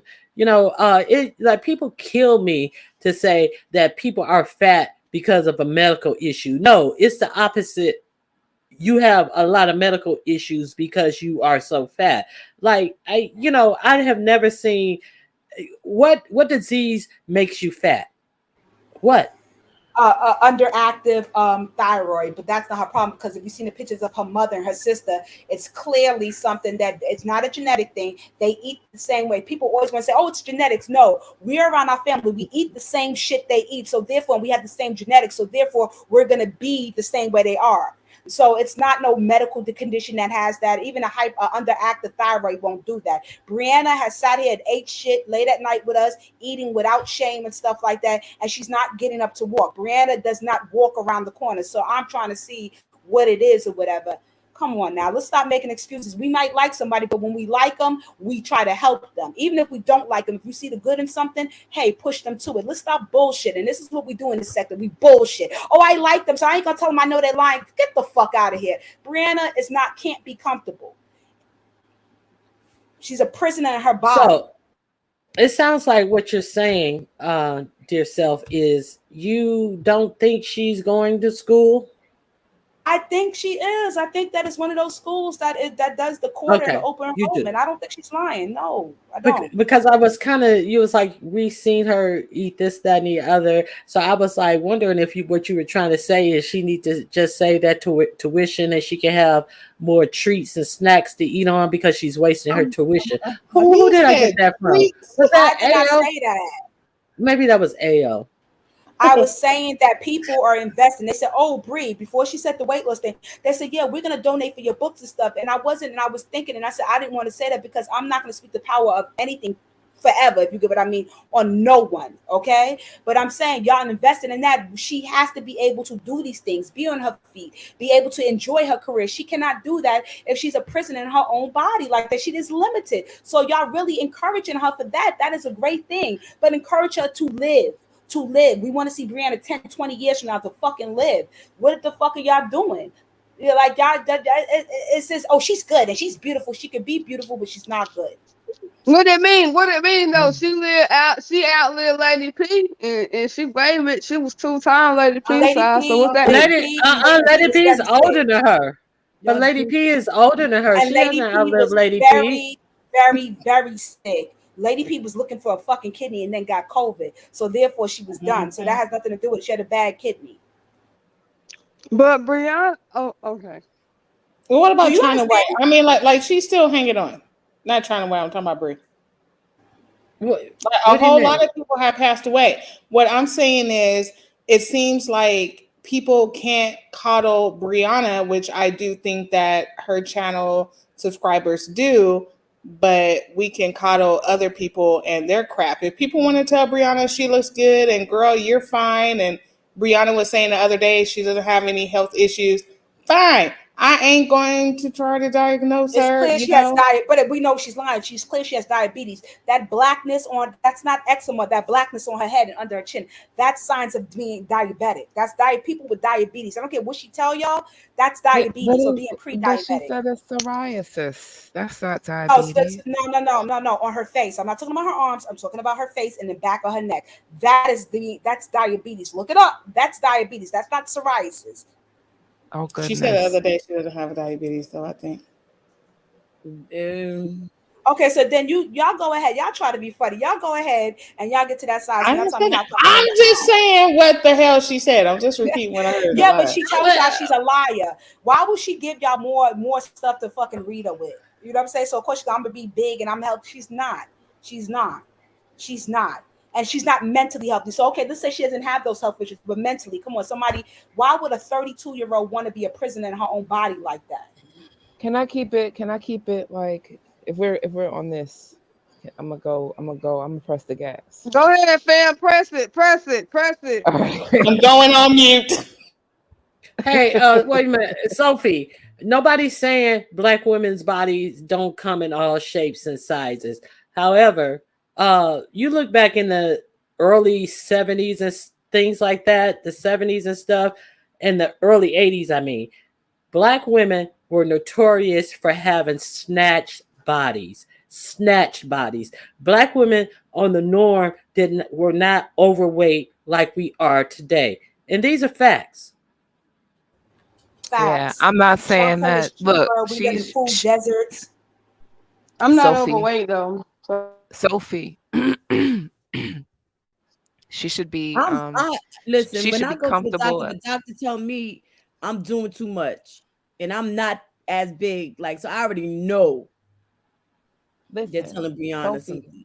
I want to be real. Like, I feel like you are kind of. I've seen you in the chats. Like, you definitely, a stan, and that's just what it is. Like you. Who she you stand are a stan. for? Oh man, For Brianna, Lady T? What? A stand for who? You for see me probably in the chat Brianna. For no, this Sophie person. But it's okay because like that, you can't make us our opinions fit into us being, Western European mindsets or whatever. The fact is that Brianna is plus size and overly plus size, and she has to acknowledge that too. She is morbidly obese. Morbidly obese, just like Sean Bradley said, morbidly. Okay. Morbidly. And I'm not. Somebody was like, "Oh, how much you think?" Go ahead. Sorry. Yourself, you about to jump out your bag. I'm not doing that. No, like, I'm not here to it's okay because you high right now. We not. I'm sorry, past that motherfucker. You are so Western European mindseted. I'm not high. Okay, stop doing that to me. Y'all categorizing me every time I talk. Okay. Oh my God. So look. No, the fact is, like, what I'm saying is, like, I'm not talking about Brianna's weight no more. I'm saying that, like, a lot of the times when she has a lot of stands, and that's what I'm saying. Like, so every time, like, times that she does certain things, like the incident with China White, she already had planned that she was gonna, like, she didn't like China. So what she said was like, oh, I see her in my chat, block her, da da da. So then China White came on the panel like, what's good? It was just the two of them.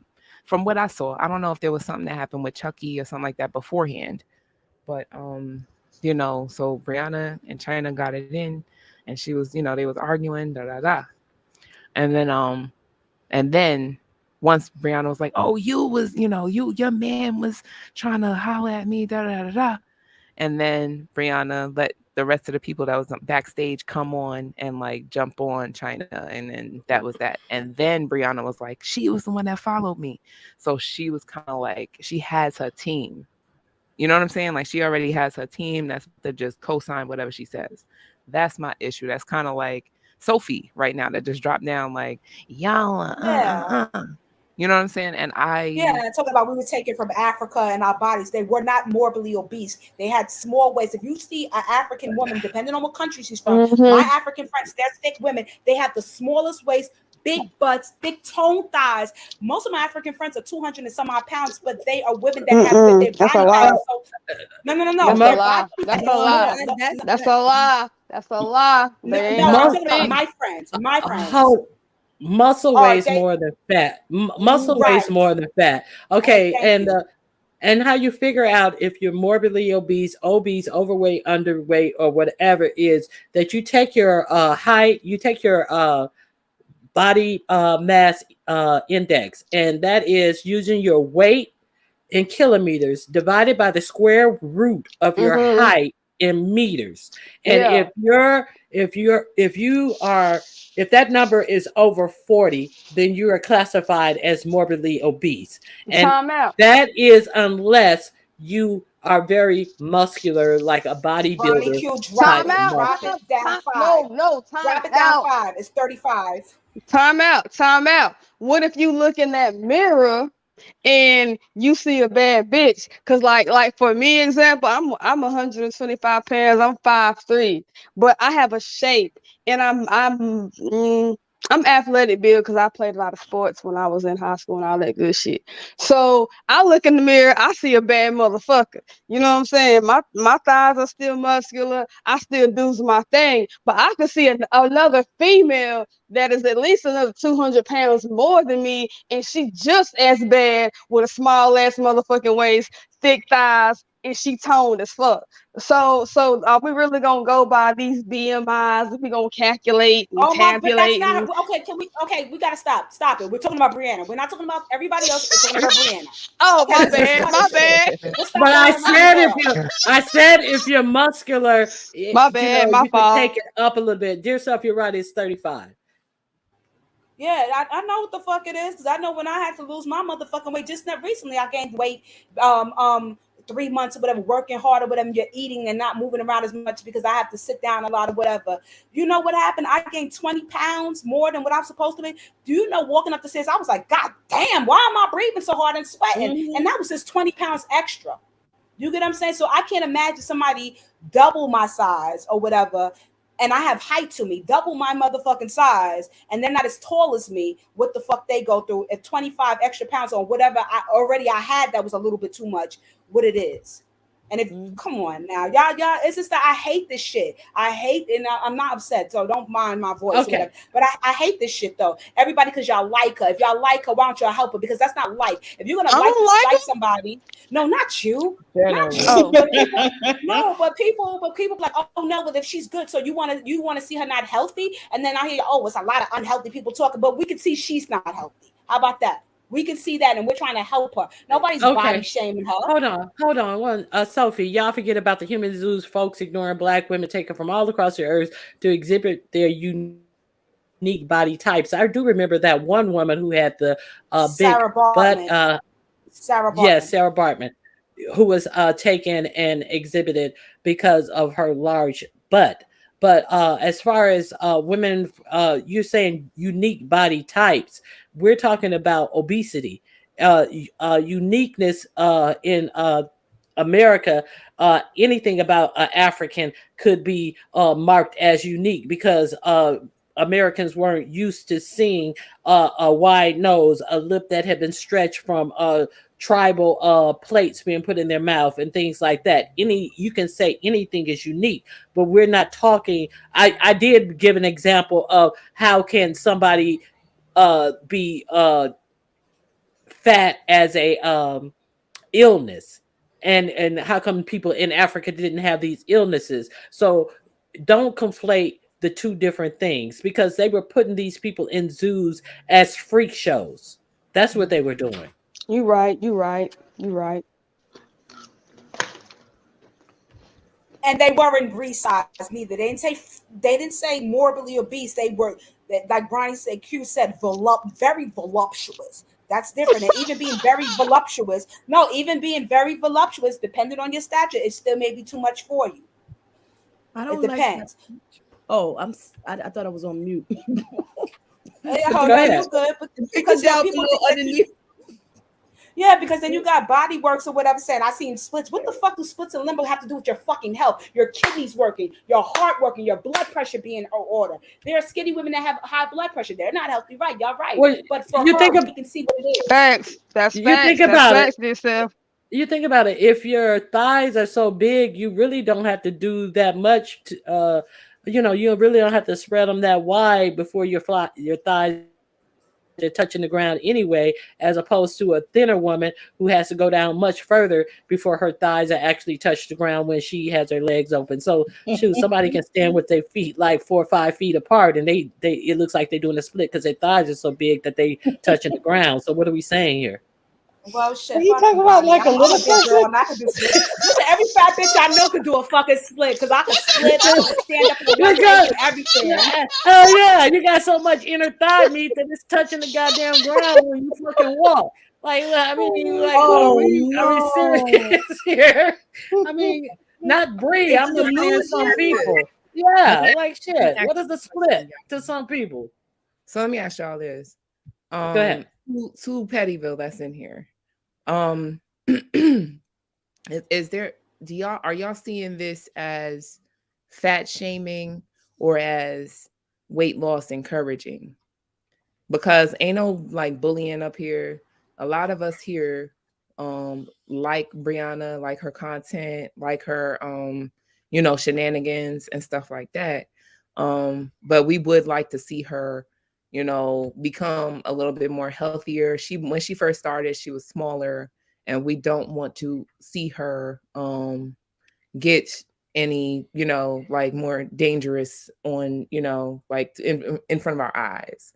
Many of us, or in the Black community, have known somebody her size, or and have lost the weight. It's not impossible.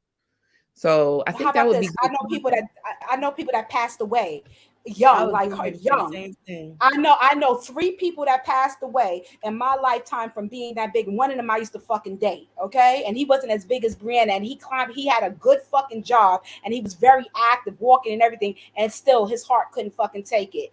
Okay, he's the same thing. We say, yo, do something. He goes, oh, I'm healthy. I'm okay. You see me walking around and stuff like that. And we're like, no, it's just too much. And him too was also heavyweight since he was younger. So, and let me ask you this. And Nina, fuck you, Nina. Fuck you, Nina. I'm sorry, Ronnie. Go ahead. I don't see Nina in here. Oh, that Nina. Oh, yeah. But Nina, look, wait, let me say this too before you go, Ronnie. Let me say this. Nina, girl, like you said the same thing when you first arrived on the scene. You said the same thing to Brianna. I think she forgot.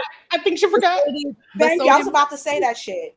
Ronnie Q, you said something like to Brianna's face about her weight. And it's like we just keep in the same energy. Like it's not like, you know, Brianna can grace our panel anytime. I'm sure she would come to Ronnie Q's and say what's good. She's not here right now unless she's in the clouds. Ronnie Q, you said to her, like, yo, you're big. You know what I'm saying? Nina, you said the same thing, but it's so we're too passionate that we're just having a discussion about it. We could change the subject if you would feel more comfortable.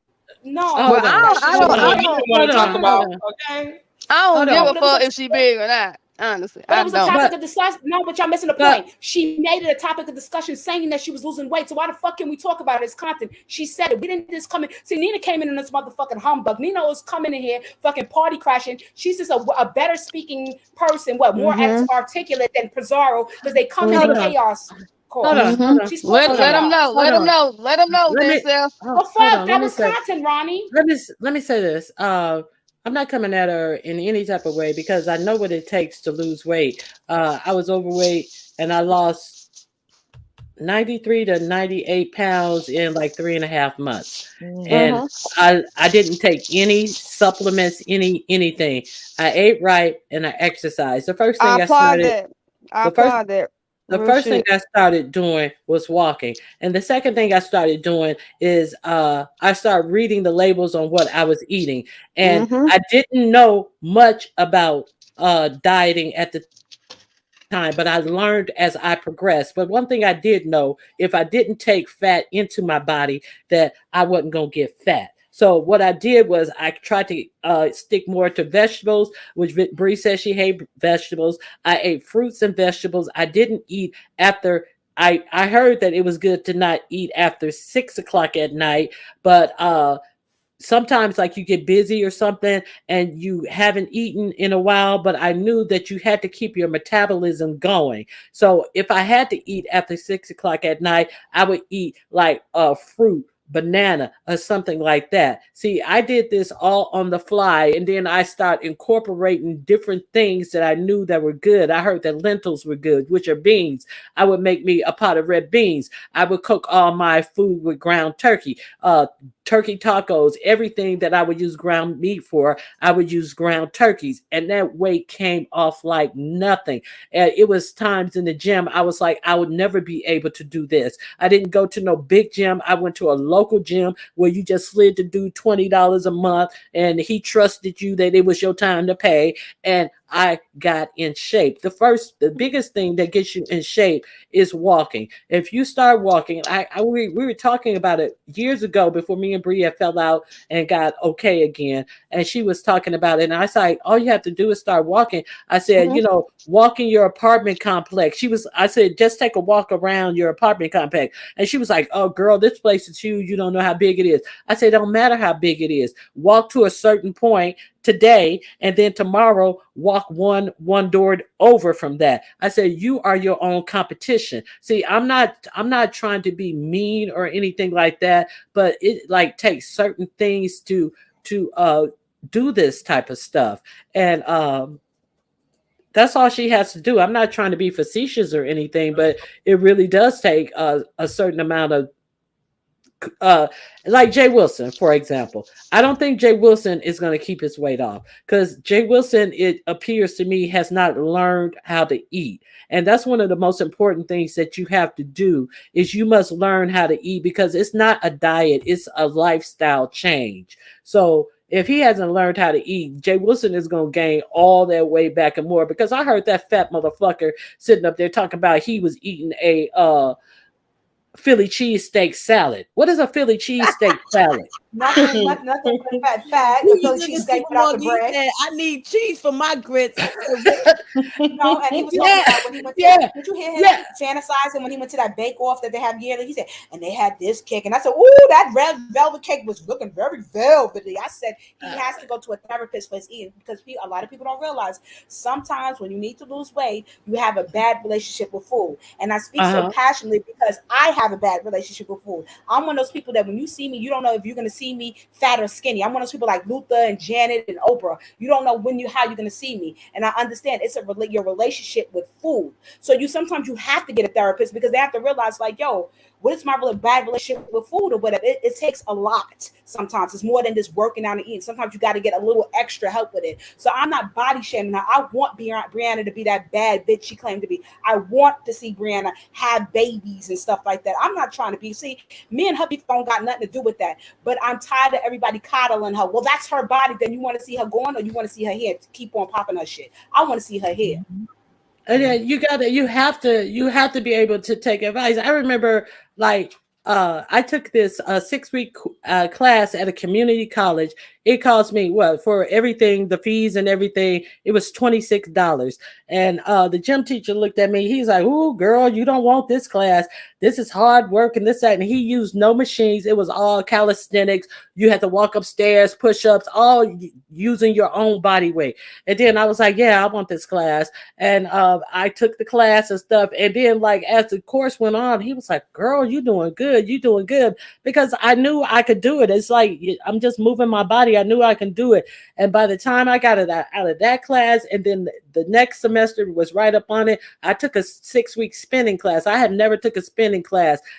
I was so freaking tight from taking that spinning class. My butt, my thighs, even my arms and my chest. Tell me. So how was it, Ronnie? Crazy tight. How did you like your results afterwards? Crazy tight. I was like, crazy tight. Yeah, I didn't think I was gonna like that class, and and then he would have you standing up, pedaling fast and doing push-ups on the handbars, down front, down to the left, down to the right. That's how my arms and chest and everything got worked out in the spinning class as well.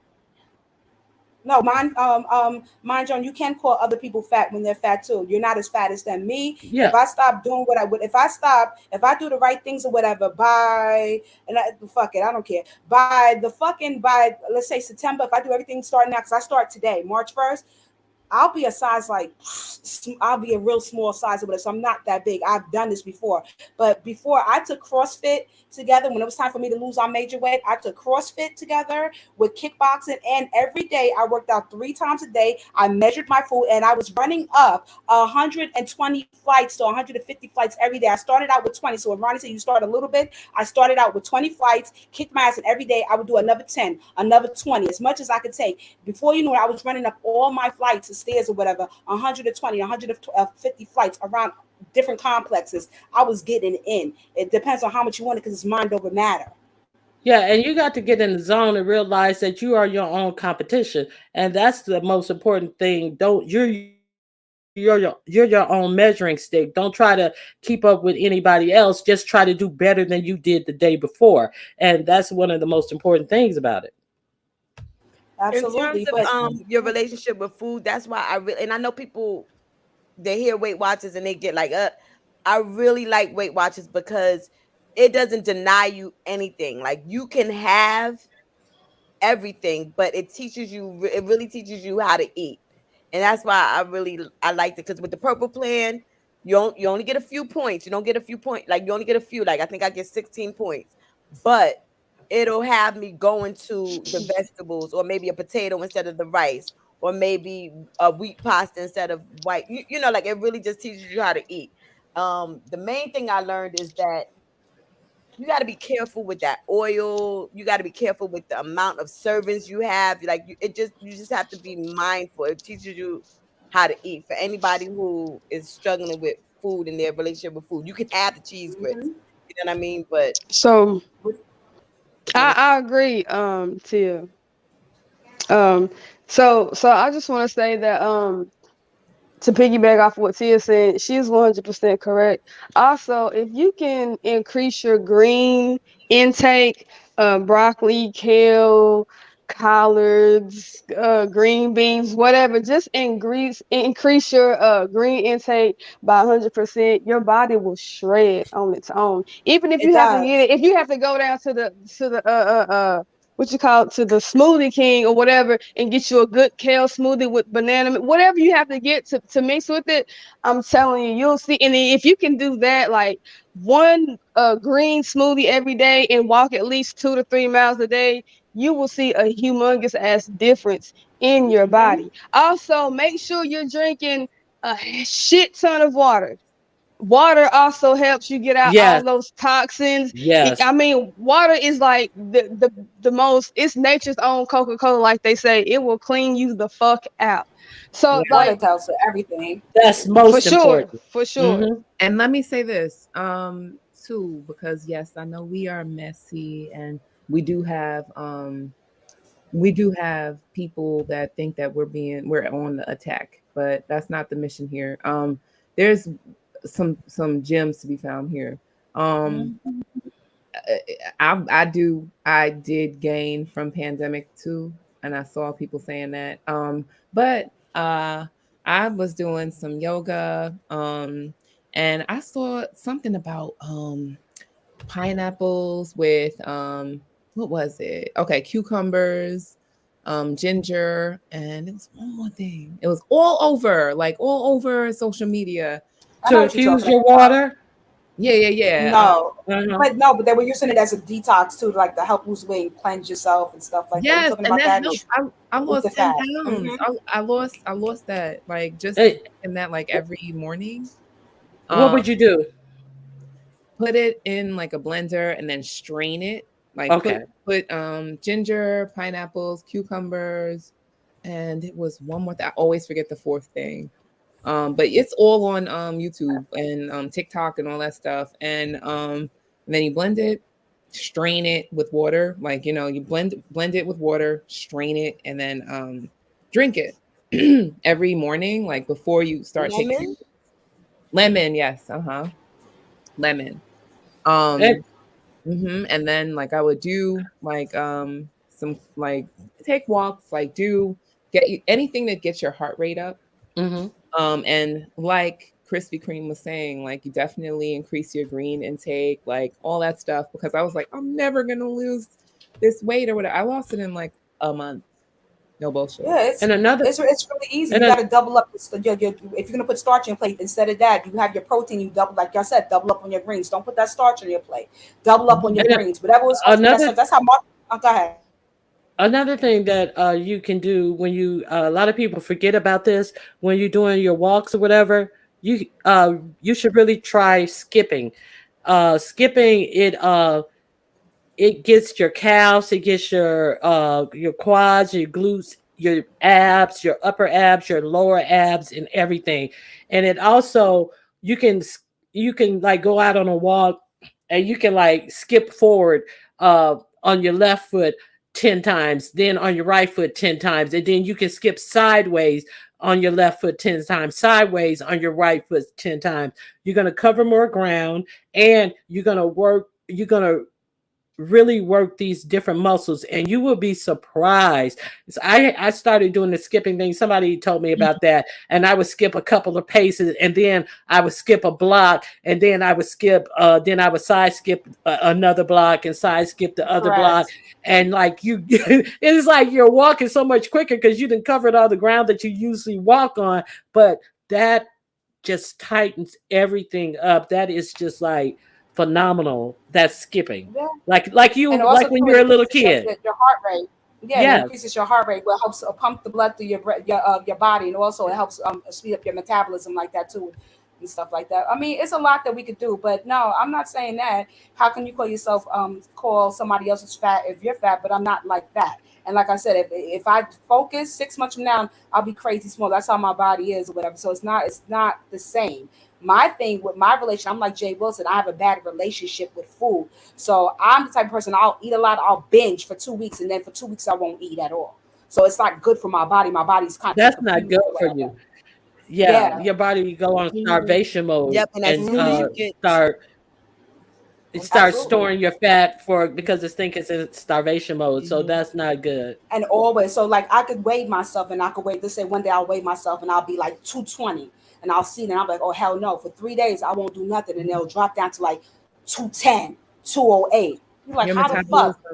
Yeah. Huh? I just don't understand how Nina came in here and was like, y'all are talking too much about Brianna. Like, she didn't do the same thing. Like, see, things like that, I'd just be like aggy about, but whatever. Y'all go ahead. But see, y'all like Nina. Everybody, oh, Nina's so Nina's not smart. Nina's the most condescending, disgusting, self-hating person ever. She doesn't like herself. So she comes here and try to put us down and make us look like our thoughts and what we're talking about is so small and she has stuff going on that's so grand. If she has stuff that's going on so grand, what I told you, Dusty bitch, before, why are you here with us and why are you not with someone else of the upper echelons? Get the fuck out of here, Nina. I'll run circles around your life, Nina. Believe me, I will.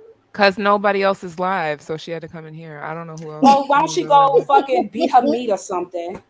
Beat her meat? Yeah, well, I mean, Theo didn't go live, so Nina had to not beat her meat. I can't. This is a mess. Fuck Nina. I had me to be like Ron's. See, this one, you know what? Let me tell you something. I'm going because I am on pain meds. And okay, because it's starting to kick in. Okay. And well, thanks for coming up. I appreciate it. All right. Okay. All right. It was good talking to you, sis. Okay, we got somebody in the backstage. Let's see who this is. Mind you, I love you. I do not know who this is. It's 77. Oh, wait a minute. Let me remove them because my banner's not covering them up good enough. It sure ain't. Okay, now. Hello, may I help you? Hello, I just saw you guys were live. I just wanted to ask the panel a question. What is it? Good evening to everybody, by the way. Hello. Hi, how are you? So I got a question. I noticed there's a lot of females up here, and don't worry, I'm not trying to disrupt your channel in any way. So you don't got to worry about the covering up and all that. Oh my God, get to the point. Oh, all right. So that's exactly the question that I have is, how come most women are angry these days? And I'm just gonna fall back because I see that. Wait a minute. Don't fall back. No. Don't fall back. Don't fall back. Okay. And what are you talking about in particular? Like the majority, to be honest, like the majority of women are always upset, angry, and to me personally, it feels like they're like real bitter. So I'm not saying you guys are like that. I'm just asking you, what is your opinion on a majority, in my eyes, of women being very bitter, angry, disruptive? Like, it's just disruptive. What are they disrupting? Like, I'm a firm believer that women should be, somewhat submissive to a man that takes care of them. So you ain't my husband. Ronnie Q. I'm dropping down because I didn't come up here for this conversation. This is like going. I'm just asking a question, but dear self, come on, stay and have the conversation, please. I'm just not. And a lot of women don't like to. A lot of women I notice don't like to communicate, and it would help your relationships if you guys have one. How do you know that our relationship would need help? And first of all, what is your age range? Give me a range. You don't have to tell me exactly. Give me a range. A range? Well, I'm 36 years old. Okay, so my question would be to that point, maybe women seem a little frustrated to you because they have to deal with so many bitch-made motherfuckers who don't know how to man up. Uh-huh. Well, all righty then.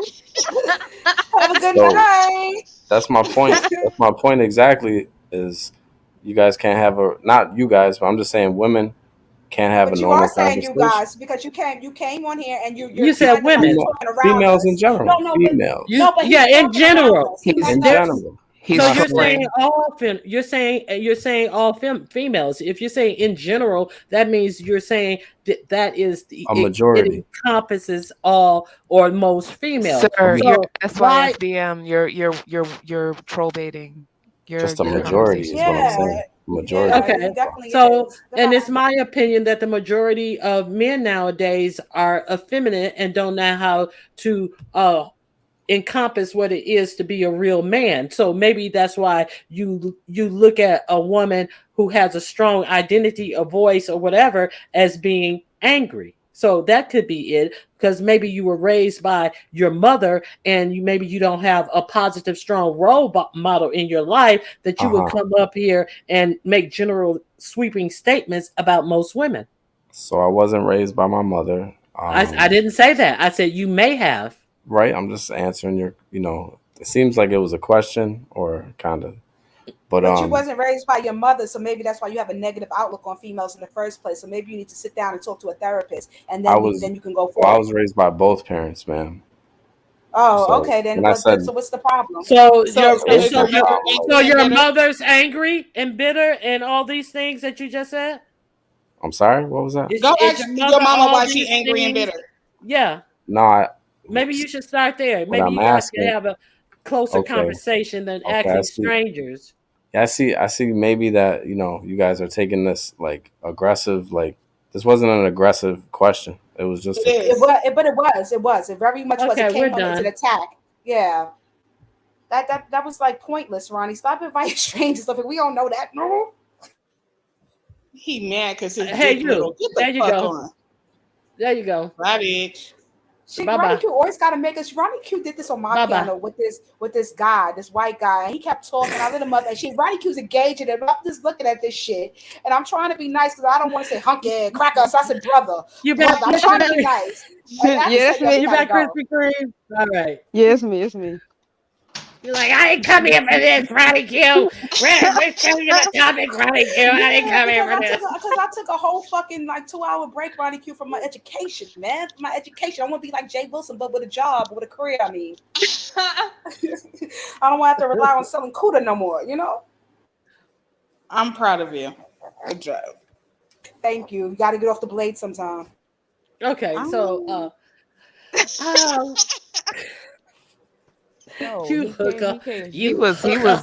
He watched the whole thing just for his ass to come up here and be like, why do y'all hate black men? That's why. Look, here you go. Look, the ignorant motherfucker. Mentally, I think the panel is bored and lonely and respect. Well, some of these people on the panel have been in long marriages, happy marriages. So it sounds like the motherfucker that hit us that should be laid up with his woman and ain't. That's the lonely motherfucker. Good night, goodbye, and have back to play a PS5. Go back to play at your Xbox, dude. Isn't that mentally? I think the panel is bored and lonely. We're not bored. We're quite entertained. Respectfully, okay. But listen, okay, but he came over here to us. We didn't go to him. Ain't that the funny thing? Right. Exactly. Right. Exactly. That's my question. Like, so what is it about black women just kicking it, chilling, that irritates these type of men? That's weird as fuck to me. Because I don't go searching. Yes. He's from a particular section of YouTube. He's probably streaming Ronnie Q right now. You know what I'm saying? Like, he's bothered because we had a discussion over here. And if you were to go over there and look at what they be talking about, then you might be upset too. So he's mad that we have our opinions. Oh, gosh. We shouldn't have opinions. Yeah, we're not supposed to have opinions. They want you to submit, but they don't have money to submit. You see, to be for a woman to be submissive, because they're not talking about submit like we respect one each other. They're talking about submit like whatever you like. You have to at 3 meals a day. They're not thinking about, because their mind don't understand what submission truly means. They need money, but we're gonna put it in their stance. Their mental capabilities.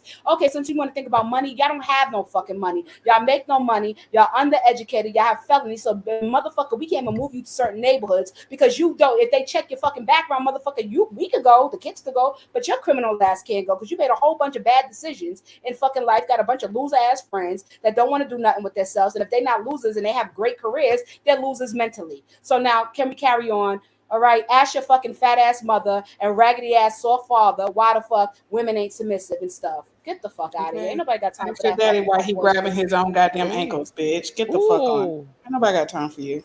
Yeah, came up over here for some goddamn attention. Get the fuck on. Yeah, talking about submissive. They was talking about the submissive shit. The nigga be broken a motherfucker, no teeth, raggedy ass hygiene. Who the fuck wants you? That's why he got a 98 Honda.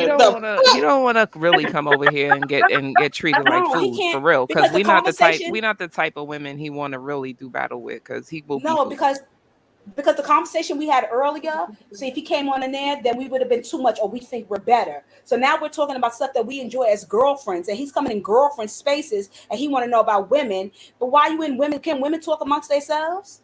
Can we have our beauty shop talk? Get the fuck out of here. Good night. He couldn't compare with us when we was talking about earlier. He damn sure ain't got nothing now. He's in the wrong space, wrong place, wrong time, wrong day, wrong life. Good night, bye.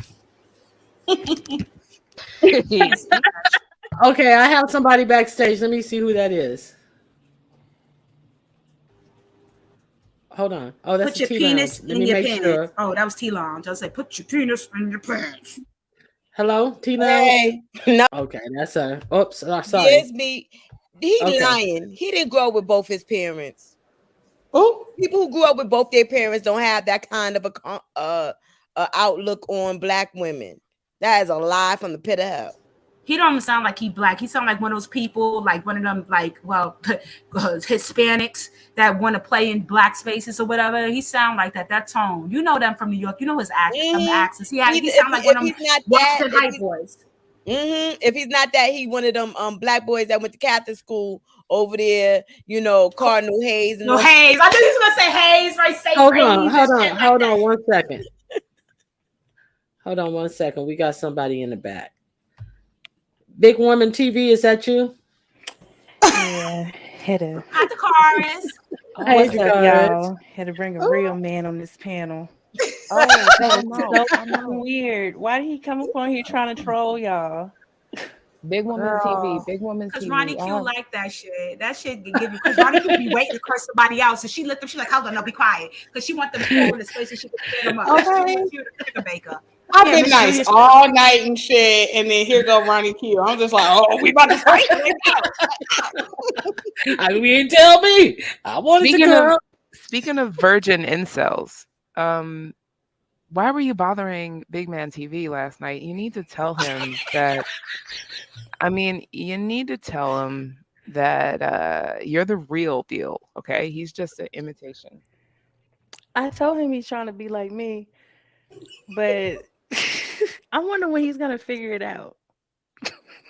Girl, in the screenshot that he took, like your name that you left the comment under was there. I'm just don't snitch. The feds look, if he didn't figure it out on himself, he ain't gonna. Girl, that's gonna go in one ear and out the other. He gonna be like, you know, he's watching Ronnie Q, and he has a certain disdain for Ronnie Q too. So we're not trying to get too. No, he don't. No, he don't. He got a blow up doll of Ronnie Q with some fat ankles. Look, hey, do not do me. Do not do me. Hold on. Ronnie Q, do you remember? Okay. He was fine on the panel, and then Ronnie Q came up and it went left. Okay. Hold on. Oh my God, he was so mad at me. Hold on, let me see. Miss Toby? Miss Toby? Yes. Hello, ladies. Hey, how are you? Hey, Miss Toby. Typing in the chat. Where you come from? Okay. Hey, Miss Toby. Miss Toby, you remember that time you cussed me out over there at DK? I was in the bushes. Oh my gosh. Ronnie Q, do you remember that time that Ronnie Q, you remember that time you wasn't speaking to me and you came in the chat and I was like, yeah, nobody care about Ronnie Q and her fat ashy ankles. You don't remember that? Yeah, I remember you. I remember you was said so that mad, and I was like, no play. I was so fucking mad. I was so mad. And then when I said when you was on Theme Soul shit, I was like, hi Ronnie Q, I want you to come back home. And she said, oh, that's so nice, because she didn't know you didn't like me then. She's like, that is so nice. She said she missed you. You was like, anyway, like you didn't even answer. I was like, this fucking bitch. Yeah, I just told you, and see, because I was gonna curse you out bad. See, because I thought that you had really did some clown shit, and I was like, I ain't gonna even say nothing to her. I was like, no, we cool, nah, we cool, and you just kept on like trying to. I don't know what I did, and then I'm just saying this one last thing, Ronnie Q. Something. Ronnie Q, something. I'm just gonna say this last thing. Ronnie Q, I don't know what I did. I miss you. I was like, oh God, I'm not gonna give her no play. She's just trying to get cussed out. Talking about some ashy ankle. Okay, go ahead, Miss Toby. Oh, I was just coming up here because I was just gonna tell the guy I was bitter that he actually hit the link talking that bullshit. That's what I'm bitter about. Wow. So she came up here to help us fight, but she came late. You know. Yeah. Well, at least she came. It don't matter. At least she came.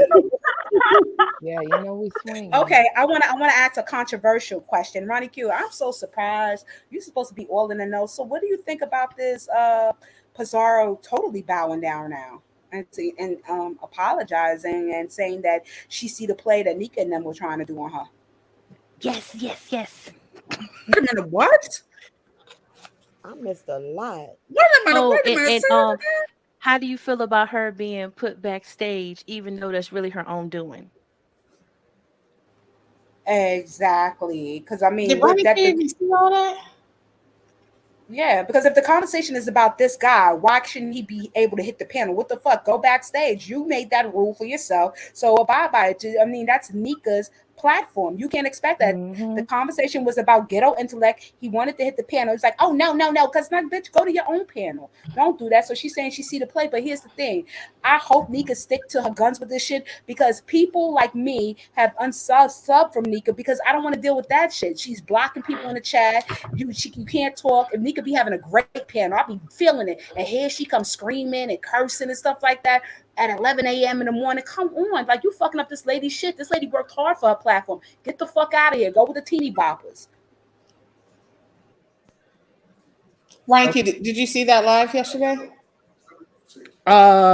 When Pizarro got dropped down, did she get dropped down or did she in the back? She put it in the bag. She put her in the back. But did you see? I did not see it. Ghetto Intellect was already on the panel, right? And then Pizarro clicked the link. He's already there talking or whatever, right? And he was only there for a total of maybe 3-5 minutes at the fucking most. But after he hit the panel, Pizarro hit the panel. And Lady Nika says like, Ghetto Intellect's already up here, like, whatever. So then I guess like Pizarro went on to, drive around, hit some shit, whatever. So then she comes back up. And I ain't going to say what the hell I was thinking, but she came back up basically, and I'm going to say it. She came back up to like hold the space so that another man wouldn't click on, okay? So then when they were talking about Book doxing and stuff, like Book was in the back and Nika was just like, oh, like, because she didn't know who the hell it was. And so people were just like, oh, no, that's a man. Don't let him up. So then Nika was just like, oh no, like what am I supposed to do? Like Pizarro, can you drop down? And Pizarro's no. And Nika was just like we want to know what he has to say. No, I think Brianna said we want to know, like we want to hear what he has to say. And Pizarro was just like, hear from somewhere else. And after, Nika and Face Yaya and everybody just like, drop down, Pizarro, just drop down. People in the chat, just drop down. Like I guess after a while, Nika finally put her in the back. Well, then Pizarro, after a while, came back to the chat, was just like, y'all dropped me to like let some bum ass nigga up here and all this other bullshit. Yeah. Like y'all, I'm offended because y'all dropped me so y'all can hear him and he didn't give y'all no tea. She don't give us no tea either. And then Nika went live. He's what gave us a little bit of tea. He basically said, right. Who was it? He basically said, what's the girl? Oh my God, I forgot her name. Ghetto He Intellect. basically said Coolin. No, Coolin. It was about Coolin and Dotson. Because he used to be Coolin's Dotser. He used to dox for Coolin, I think. Oh. And he was basically saying he's no longer a doctor. So it was somewhat tea, yeah. A little bit. But the whole conversation... But the conversation had partly to do with him and with that inappropriate statement, whatever. I don't know. That's not my business sector. But I just really think that it was just like kind of. So today I heard, I wasn't in the chat. I heard from the horse's mouth. She was in Tia's chat. And VS was there too. VS discussed it on her live also. And that she basically said to Pizarro, like, we don't have any problems with each other. Pizarro said, yeah, we don't. And she said, you see basically what Nika and them tried to do or whatever, that they try to play me too. And Pizarro was like, yeah, I see the play. Yeah, and then later on. What play? Did you see a play? Because I didn't see a play. Did you see a play, No, it was not. It wasn't a play. It was just an interview. But y'all got that girl spoiled. So that it is whatever. Okay. Look. So then Pizarro said later on Tia's that she's taking a break She's running the test. She's not going live no more. She's not hitting no links no more because, in parentheses, she's mad at Nika. And then somebody dropped in Nika's chat today while she was live and said, why did you do that to Pizarro yesterday? And Nika was like, what did I do to Pizarro? And she was like, no, Pizarro. She was like, Pizarro and I have an understanding, and we was talking in the back chat, and she was fine with dropping down. She didn't have no problem with me dropping her down. I'll show you the screenshots of the back chat. Hold on, Dracaris, is that you? Yeah, thank you. Okay, we all go ahead. Oh, real quick, Miss Toby, I didn't mean to say y'all because people I didn't mean y'all like you because you know how people been getting on me about my words or whatever. You wanted to few people I kind of do like. No, I'm not kind of. I like you. I like you. So don't take y'all. You know I gotta fuck with you. I miss you. I ain't been on the panel with you forever. Okay, go ahead. Tell the story. Yeah. Go ahead. So I did see that.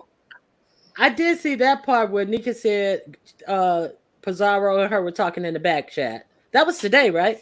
Yeah, that was today. So that was like, cross, because a lot of people are live at the same time. But while Tia was live, Nika was live, and Pizarro was not going over there to Nika's. And Nika was like, why she mad?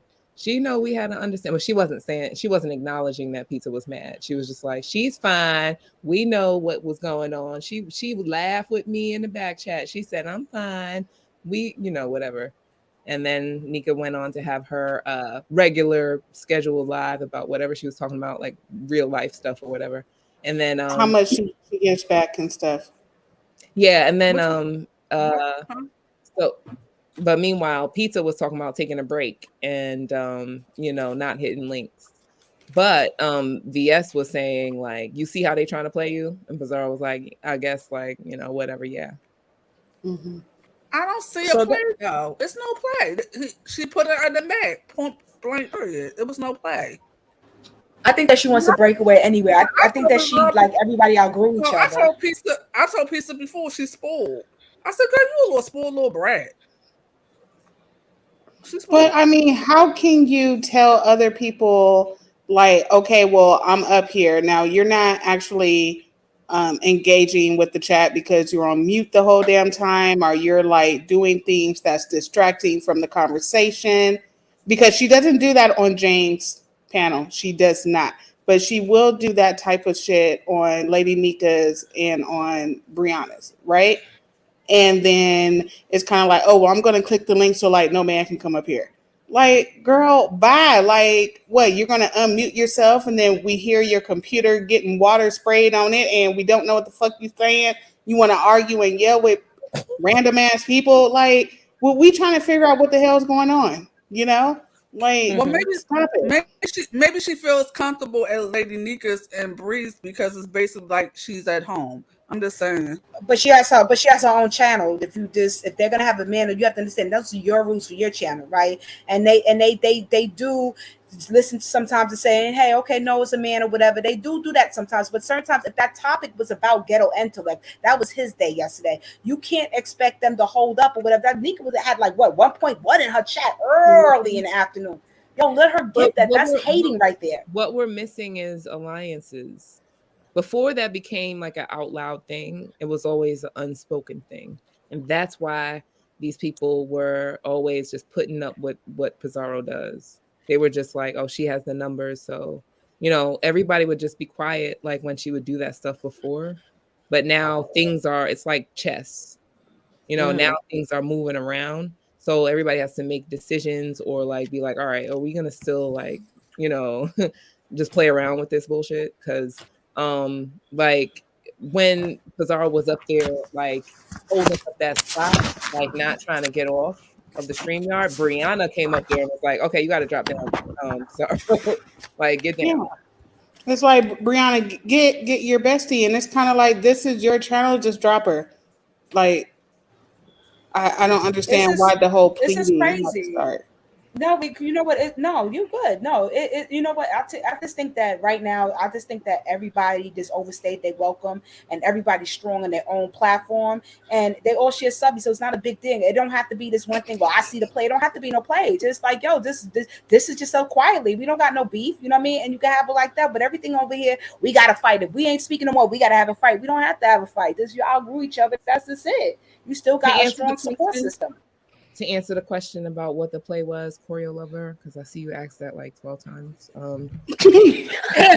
Like a long play, like an alliance. Like they were trying to keep her in the loop, but I really don't know if they talked to Bizarro on the phone, but Brianna and Nika's on the phone. They have just said that out loud. I don't know if they do, like maybe they have like some kind of group chat with her and then one without her, maybe. Let's just say that. And they're like, okay, we got to get rid of her or something. I think that's what I would call the play. I don't think that they even thought about that. I think that she's jumping too fast into the frying pan. I think she needs to chill, because what she's doing is this: she's gonna get herself fucking really doxxed. I think she needs to slow down. It has nothing to do with them. The way she's moving, she's about to get herself really doxxed. She's gonna fuck herself. I think she needs Why to you say that? Why? Because she's trying to move too fast without really knowing what's going on. Instead of just chilling and just going with the wave, she's jumping too fast in. She's have her hands in too many pots. Just chill. Just chill and just see how the chips fall away. If she's in a safe place right now, she's gonna make herself in an unsafe place, because it's gonna be her by herself and everybody else together. The one on one side, one on the other side. And she's in the middle by herself. When I say that, with this nobody as a CC on her side, she's gonna get herself doxxed, because the biggest thing in this sector is, who the fuck is she? And they're digging at this, and they're gonna find out. By the time the summer's over, she's gonna be fully doxxed. She's playing herself. Slow the fuck down and be quiet. You think so? I don't think so. I know so. I know so. I absolutely know so. And if you look at the play now, VS has everybody over there. She has the black sector, multi sector, and other sectors there. VS is running.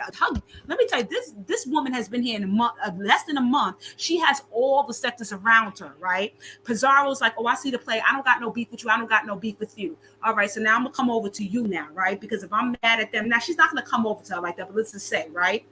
She comes over to her. You got every sector outside of our sector that want to know who the fuck you are too. So it's just like you're at a loss. They're a conglomerate, and you're the single man out, and everybody like, who the fuck are you? Your identity is your biggest prize right there. She's gonna get got by the end of the summer because she's jumping too fast. Just chill the fuck out. She could say she's running tests and bitches gonna talk shit. And they could play, oh, we friends. Nah, it's the divide there. And this divide been there for a couple of months now. She's gonna get doxxed if she don't chill out. Just slow down. Play your position. Not listening. She's moving too fast. You're not listening. Mark my words. And I think her anonymity, that's the best part of it. I love when people are anonymous. Like Jason Black, nobody know who the fuck he is. He has movie premieres that he sits in there and nobody knows he's Jason Black. That is dope. But she's doing too much. She's playing herself. Well, I want to know why she posted that Valentine's Day picture. Like, real talk. Like, I know that she. You want to know why I think? Look, like I know why she did it, and she it's my really whole. don't like our channel. She really don't like me. Like I have my like banter with her or whatever, and it's cool. But like, just like I was saying about Brianna, like, I'm trying to give like some helpful tips. Okay, like why did she? And I went on Breeze and said like, yo, why do y'all let like people that you don't really know like in your like comfort zone? So I don't know why she, and I said something else, like, you know, you don't know, like clicking these random links and all this stuff, like don't get yourself got. So I don't know why she posted that picture, like a 3-angle thing. Like, ain't she supposed to be a troll? I think she posted it because that was her first time getting a gift from him. Yeah, but you're right. I just thought about that. You just hit it off. People be doing coordinates and shit and other sectors or whatever. Yo, niggas have the smallest thing. Right. She is fucking slipping. Yo, P, slow down. I don't like her. I don't like her. See, Brianna, I don't have a problem with Brianna. We just had a little argument. And then whenever I want to kick her, I kick her. But I don't have no problem with it. But Fazara, I don't like her, but I don't want to get doxxed. Because this is her biggest game. Okay.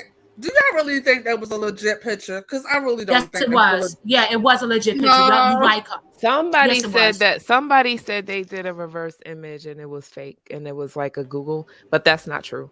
That's not true. I think that at was all. somebody, you know, that was PR or whatever. But you know, who I forgot who said that. I think it was She ZT. keeps It was keeps ZT. slipping. But hold on, I don't remember. she keeps slipping. It's things that she have said and she keeps slipping. And she's fucking up. She talking too much to try to prove something. Just be quiet. You don't gotta prove something. Just be quiet. She's good where she's at. Just chill. Don't align with nobody in your space. Yeah, But no, it doesn't have any. I'm sorry, it doesn't have anything to do with that. I like her. I really didn't think that picture was real. She was serious. She said, and that's not all, but I'm not going to show y'all the real thing. She wasn't trolling. Nika gave her that out when Nika was like, oh, I looked at it and I said, oh, she's just playing. She was dead serious. And then I'm going to tell you how serious she was because she made a rebuttal to what the fuck I had to say about that gift. You were trolling, it's no big deal. She made a fucking rebuttal about, that's a middle age of trying to dox me. She don't know how old I am. She was mad about that. What you said about it's a real Yo, Nikki, it was Trish. Like, man, yo, Trish is like such a dick writer, man. Like, it's What's like she do it's now? absurd. It's weird. Trish is She weird. said that Pizza's Valentine's Day picture was Google image, like it was a fake, you know, like Pizza like just thought, let me Google a Valentine's Day basket on the concrete and post it and for fake, like it's mine. No, potholes in your lawn. That wasn't even concrete. That was Trish just like is such a kiss ass. Yeah, that was some kiss ass movie. She said that. Oh, I cannot stand her. She's a kiss ass. Why would she say that? Like just to like cover Pizza's ass? And I get it. Like that's what I'm saying. It's so much stan culture in the beef sector. Like, be your own human being. Why do you have to like go great lengths to be like, no, they didn't mean to do that. They're just lies. Hold on, the body electric. I said I got old coochie, but she keep on trying to put numbers to my. She's like, yeah, she's like a 43-year-old woman, a 44. I never told you that. Like, where the fuck you get that from? Don't let my voice get fucked up. My mom is in her 80s. My mom's voice sounds the same fucking way. What the fuck? People get us confused when we pick up the phone. That says nothing. We know you are oops, baby. We know your mom had you. Mom, no, actually, I was right before her last period cycle. Yeah, you no, absolutely right. But no, my mother's still crazy old, and I'm old too with her. No, my mother started menopausing early. My mother menopaused early and shit like that. They told her hurry up and have her last baby. She wanted to, but she was menopausing early, and she got her young nigga and had a baby. That's right. Your mama had that young man. Your mom was lovely, loving it without the alcohol. Oh. Without the fucking alcohol, with a nice big booty and great job. Okay, but like I said, so she needs to chill. I'm not saying to see like people look at like people think when I say stuff, I'm saying because I don't like somebody. You know, I try to stand outside of me not liking you and be like, yo, just chill because I can see it. I don't want that to happen to her. That shit is crazy. But she's trying to do it to me all the time. Oh, she's like 43, 45, she's middle age. Like, bitch, stop it. You're not gonna ask me how old I am. Just ask. I don't know. To me, it just seemed like she doesn't do anything with her life. So that's what chase that nigga. She chased that nigga. Yeah, she just chased that nigga because every day I gotta be a husband. That's all that means. So because maybe she never had family, so maybe that's why she holds on tight to him or whatever. You know what I mean? It's just crazy. But everybody that the man don't make them, they got the man now, and then they be like, oh, my man. Like, girl, so a man did make you. Good night. And then it'd be weird when like they say that, you know, that they're still young, like late 20s, early 30s, but they've been with that one person all their life. Like, I'm just like, nah, I need to taste a whole lot of stuff. But maybe that's because I'm a hoe. I don't know. But I need to taste the rainbow. But ain't no doubt that he done fuck somebody else. I tell you that. Okay. Because she ain't been with him that long. That's why it's probably she ain't been with him no 13, 14 years. That's like, come on now. That's a whole fucking lie in the bucket itself. But y'all like people, so y'all believe anything. So I'm just gonna start. I can't even be a liar. I can't lie to y'all. I was gonna start. Dear self, I just like to repeat what they say. Okay. I didn't say I believe anything. You be trolling. I know what you be doing. You be trolling. Oh I'm my just here for it. gosh. Yeah, you can So hold speaking of trolling, dear self, I when I don't do it. closed Don't that do it. when I no, I'm doing it. I went over to Lipstick Alley, and after I finished that first live, and a couple of people was like, "Oh, Ronnie Q's live! Oh, I didn't know that was gonna happen. Let me go over there." How do you know that was going to happen? Well, she was talking on DKL, and she said she set up a time, and she was going to contact Dear Self and see if she was willing to do it. And then I had to tell them, nah, that heifer said no. So I just want you to know that a lot of people were looking forward to. I don't care. You could. I don't care. You're not. If you say something bad about me, you're not saying it out of malice. It's one of those things. Yeah. It's nothing to say. He wasn't even sorry. I could talk to you. He wasn't. No, you heard the end. His first, what he first said out. Nope, stop. What he first said out of his mouth, that's what he meant. That's his heart. Leave that man alone. Listen, all right? Hold up. You never apologized to nobody. I say he doesn't. I didn't do nothing to him. No, I said you. I said you. What? I'm not asking you to apologize. I asked you, have you ever apologized to anyone? I'm not talking about him. Yeah, I apologize all the time. I'm wrong. I can't be wrong and strong.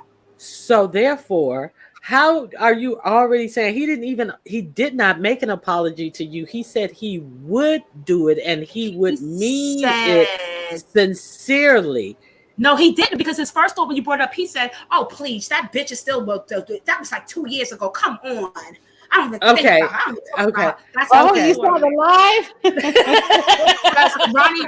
Ronnie told me to go. Ronnie said, go to the end of the live. And at first I was like, fuck that shit. I ain't going to his motherfucking live. And then I thought about it because I'm nosy. I was like, well, let me red ball it all the way to the beginning. And I had to keep red balling it and red balling because I kept on calling the end of the conversation. I said the end, that's why I said the end. Yeah, I did the end, but I went too far to the end. I went way like towards the end and like get the fuck out. And because I just really so that's just one of those things. Listen, I'm one of those people.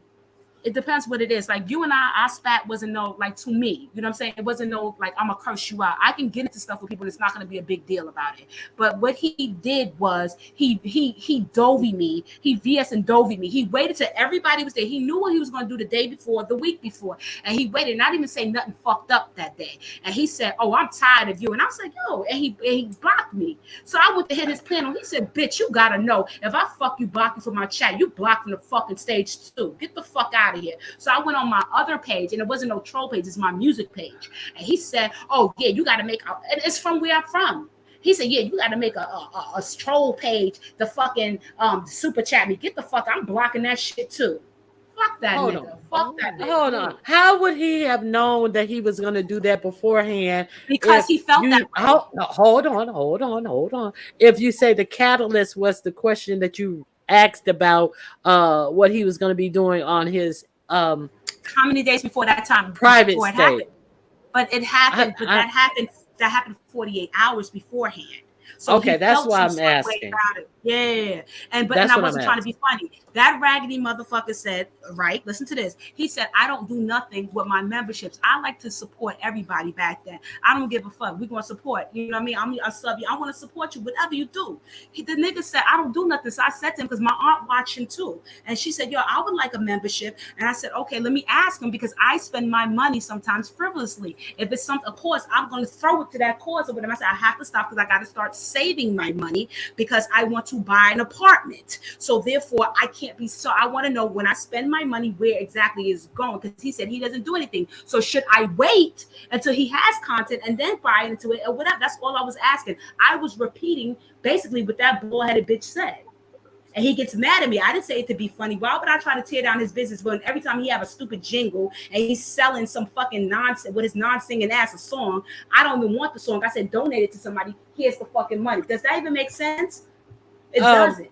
Dear self, once again, so you've apologized to someone after you guys had a disagreement, argument, or whatever. I never humiliate nobody. I never I don't publicly. Let me tell you something. If I talk to you, like I said, don't mind my tone, because never my intention. That's why I had to go back with Miss Toby. I said, "Yeah, that's not my thing," or "Mind your own." I said, "No, I didn't mean it like that. That's what it is." But he meant it. He did the same thing to James. He did the same thing to other moderators. So I'm not going to name their names because they're cool. He did not do that to James. He did not tell James.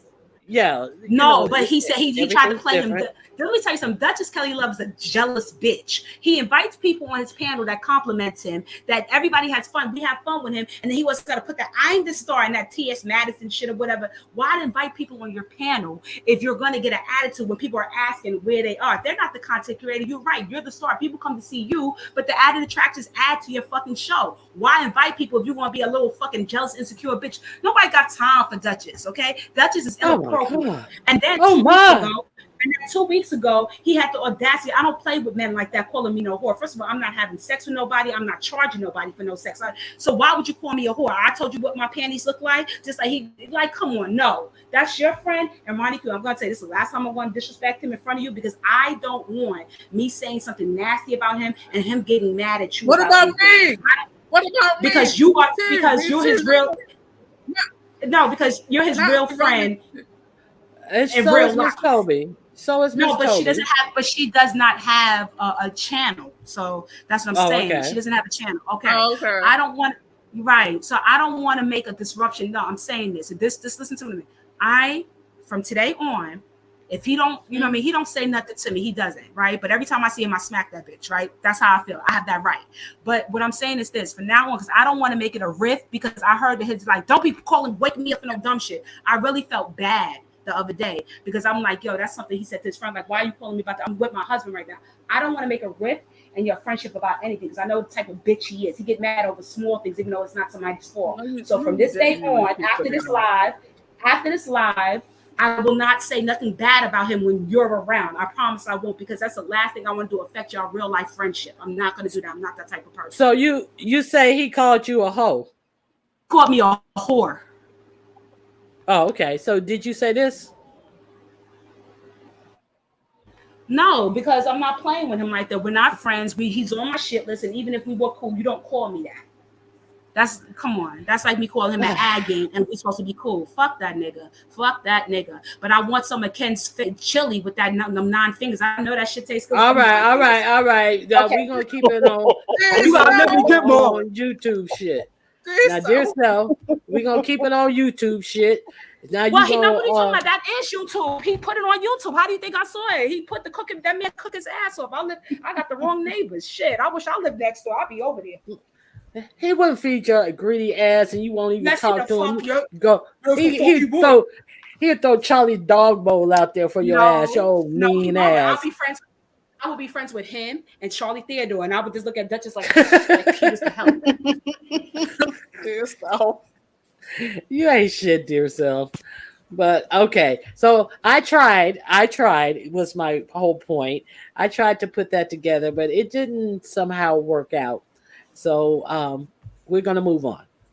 Okay. So, Miss Toby, what do you have to say that we haven't touched on? Oh, I have absolutely nothing because I really haven't been here today. Well, really quick, I wanted to say something about what Krispy Kreme said about Brian's last night. It was before what happened? It was a lot of fighting. I missed it. Do tell. Okay, really quickly. Who was up there? Okay, so Seven popped on, and she was talking and her lips. Oh yeah, she brought her voluptuous lips to the party, and she was on cam. Yeah, but then China came up. And I did not know they talked and they were friendly for a little bit. And then but first Seven was like, oh, I think you're weird because you allow your man to talk for you and you pay for your man and stuff like that. So then China came up and they hashed it out and then they finished their conversation. Then when China got down, I think Seven said something else about that, if I'm not mistaken. And then no, Flicker came in. Oh my God. What happened first? Flicker came. What happened? Seven said something to her in the chat like, okay, you shut the fuck up, Flicker. I'm not talking to you or something like that. And then Flicker came on and was like, what's good, Seven? And then Seven got down. And then no. Yeah, Seven got down. And then she came back up, and then they got to arguing, and then China came up, and it was just a big circus for like 5 hours. For like, don't forget that R. Cook tried to pay to see China's body and with his face. Even though he said his wife was sitting next to him, and China ripped him up. She was like, "Why you want to pay another bitch to see her body? Your wife is there." Well, China ripped him, caught him. And then remember, Seven was standing up, bending over and stuff, and she was just like, "No, he didn't want to see you. He wanted to see me." Yeah, but Seven had that jiggle to her butt though. She was making it clap though. She did it though. You talking about her lips? Oh my god! No, do you remember when I think I can't say that because I think that I like her look. I think she's very good looking. Really? I really do. Girl, I do. No. She was very beautiful. Pictures? She reminded me of Tiana Taylor. And but those are natural. What she did to herself is Oh my god! It was y'all. You need to go see that for yourselves. Wait, what the chorus? Hold on, what the chorus? Could y'all highlight the chorus? She said what? I can't stand her. I can't. I'm done. No, go up, Ronnie. Up. Joyce, up more. Yes. No.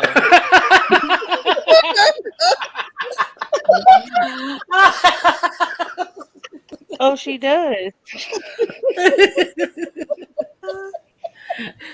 So yeah, it just became like a freak show because like, you know, you had the people that do cam up, like Brian, Beach was on there because Beach and Seven are friends.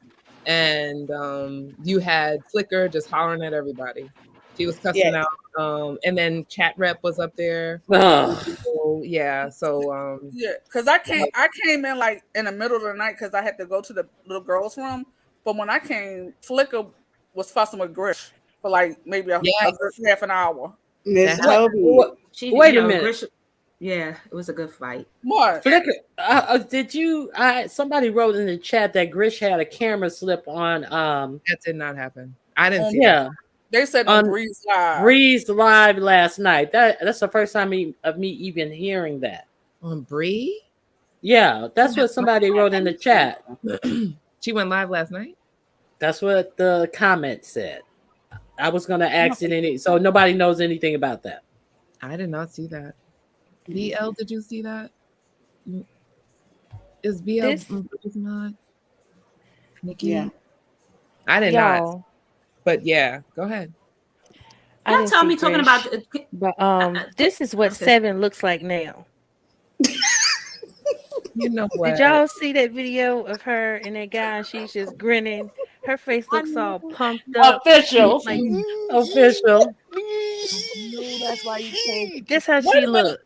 Ronnie Key, is that the official that has a whole bunch of babies? Yes. It went on a date. Yes. It's over already. She said that she's upset that he got upset because she went live earlier today talking about and a little bit on Brian's too. She was talking about how, you know, he paid for the date. And first of all, he's from the manosphere. So he's not going to be like, you know, he wants, just like the guy that just came here earlier, he wants the woman to be paying for his lifestyle. He's not trying to be having no woman coming out here like saying, oh, he was frivolous with his money with me. He did everything for me. The woman is supposed to be the man in that whole setup. I thought the manosphere, the men paid for the stuff. It's the Girl, women. no. They want all this respect, but they don't pay for the dates. How they supposed to? But how are you supposed to pay for the date and not have the education? I'm confused. No, they don't like women at all. They're incels. They want, you know, their cake and eat it too. They just want women to be objects. They want to be, you know, the prize. They want each other. And they some broke ass motherfuckers. They don't got nothing. I'm not gonna be funny. I just have a question, like, because I think 7 is pretty, but do you think that stuff is gonna calm, like the lips and stuff's gonna calm down a little bit? Like, does it go down a little after a while? No. I think she keeps getting them done because they won't go down. No, I think she's done. That's all. I think she's looking into other options for other, other parts, like other areas. I think that she should get the dimples she wants. She says $3,000. I think she should get it. Why not? She's a Cali girl. I think she should do it. I listened to her too, and she was talking about dating some Indian guy. Like she just seems miserable. No, she needs to be on someone's she couch. keeps manifesting these type of relationships, and it ain't working. She needs to manifest a relationship with her goddamn self in a mirror, okay? And stop fucking up her damn face. Fuck! I'm gonna fuck these bitches up. It's a mess. Like I showed my husband hadn't seen 7 in so long because I don't watch her anymore.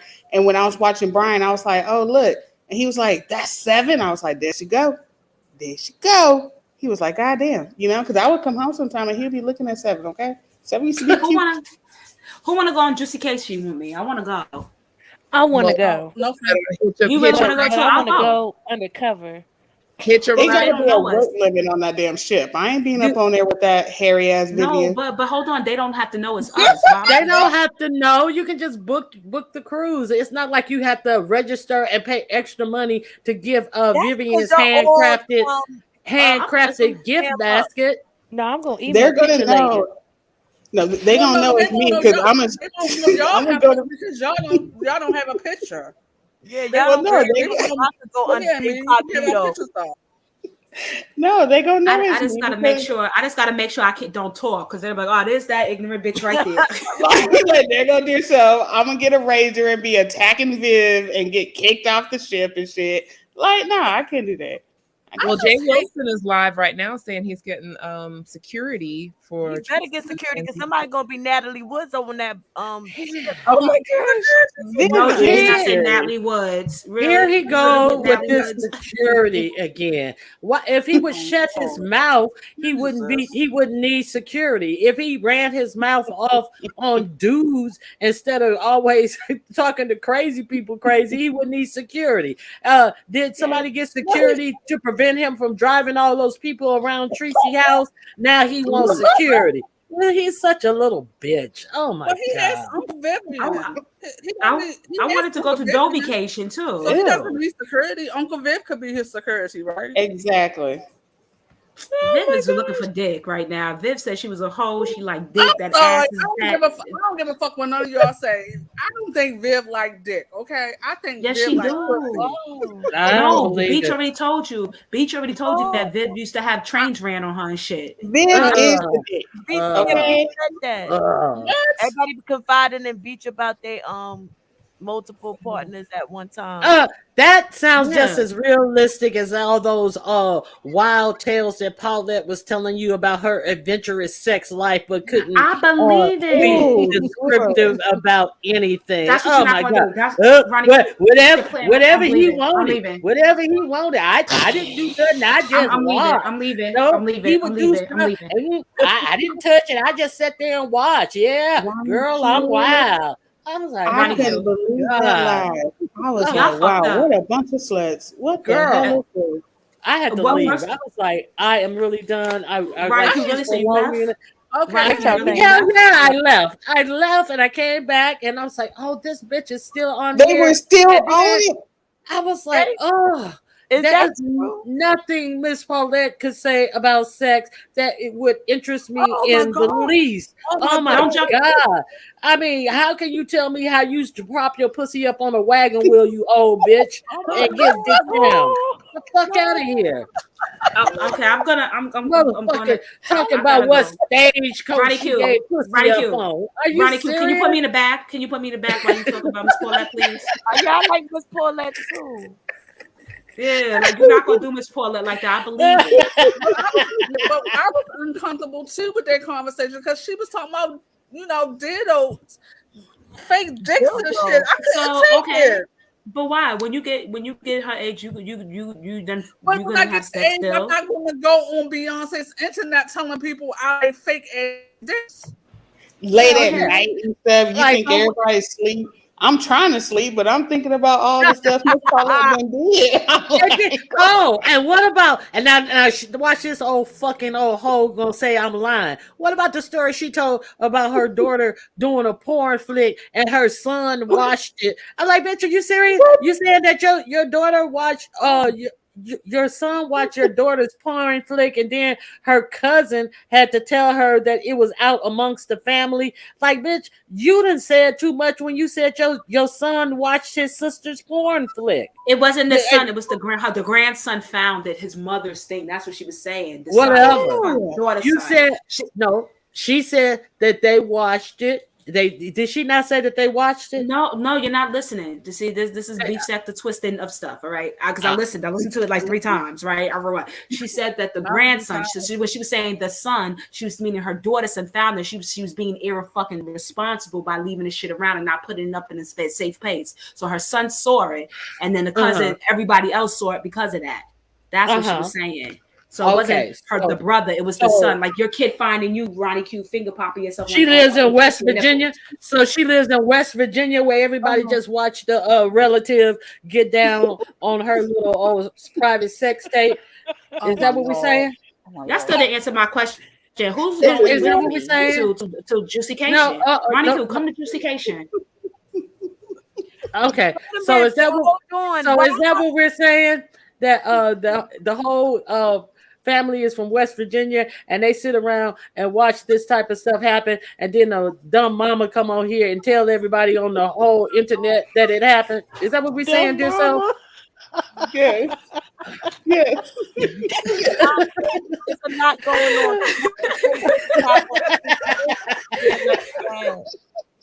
Oh my God. I can even ask Hold for. on. Wait, is it true that Tracy's having a cruise? I know y'all lying. That's Having what a she what? said on her wall. Tracy having her Tracy's own going. with. Yeah, she is. Oh, Tracy's going. What do you mean? She said she was going. Yeah, she's going to Jay Wilson's cruise. That's why she was reading. Is Rob Rack gonna be out? Is Rob Rack gonna be out by then? Oh, I went to Troy's live, and then somebody in the chat wrote, Rob goes to court today, and he was like, I'm sick of Rob. He had his 15 minutes of fame on the internet. He's just like, and then somebody said something to him about his numbers. Oh, I ain't worried about numbers. They come and go, or something to that effect. But you guys have done Troy wrong. Y'all got him all up, and now he's down. He ain't even covering the trial no more. He's not even covering OJ no more. He did that to himself with a trifling ass. Oh, piece of shit. Even tried. I don't like him at all. All that click, I got an exclusive interview with Rob Rack. And it's like Rob could have been talking to the prison guard. Listening to BP 313. Freaking DJ Academic's dad. Yes. I was so mad that I subscribed to that shit just in case I wanted to drop down, and it wasn't even where I unsubscribed, and I was like, I'm done with this. I'm done. No, Nikki. She's not having a cruise. She put the artillery out of Jay Wilson's cruise. That's what it was. So she put it out to show him like they're trolling the fuck out of him. She's not having her own cruise. That is the artillery from Jay Wilson's cruise. I hope she goes. So she's trying to show him that she really put the money down. She's trying to get more people to go with her on his They cruise. are, and they are. So she Yeah, can the pieces really are going. act a fool on his Right. Right. Ship jail. And the pieces are going. Hers is called the tree MU-cation or something. Like that's what she's like. God. You know, Yeah, the pieces are all cornball. going. So they put their money together. The pieces are going to Juicycation, but she's put it out to show him like, nigga, I really did put my motherfucking money down, and there's nothing you could do about it. So that's why she put the artillery out like that to show everybody that's his same artillery. What they're gonna do. Look at it on her wall, Ronnie. Wow, Fuck that bitch. Well, I'll take you guys' word for it. Well, I'm you going know, to be nosy.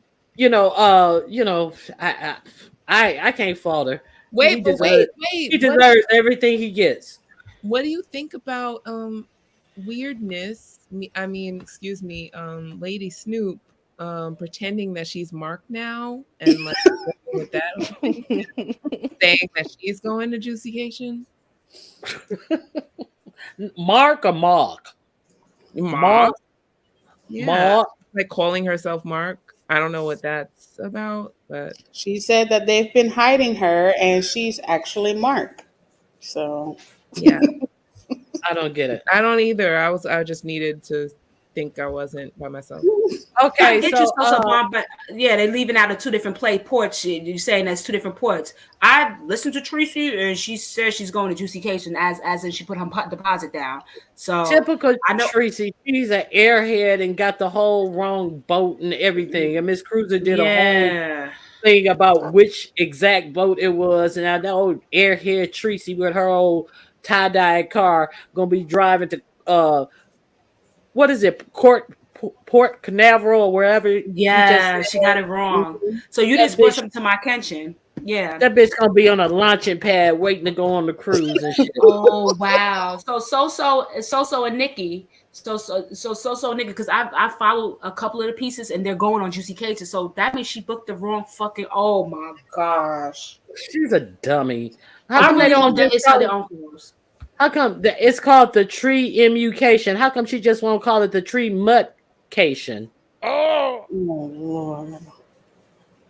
Well, I might be. They gave her so many different options for names, and she just skipped over those.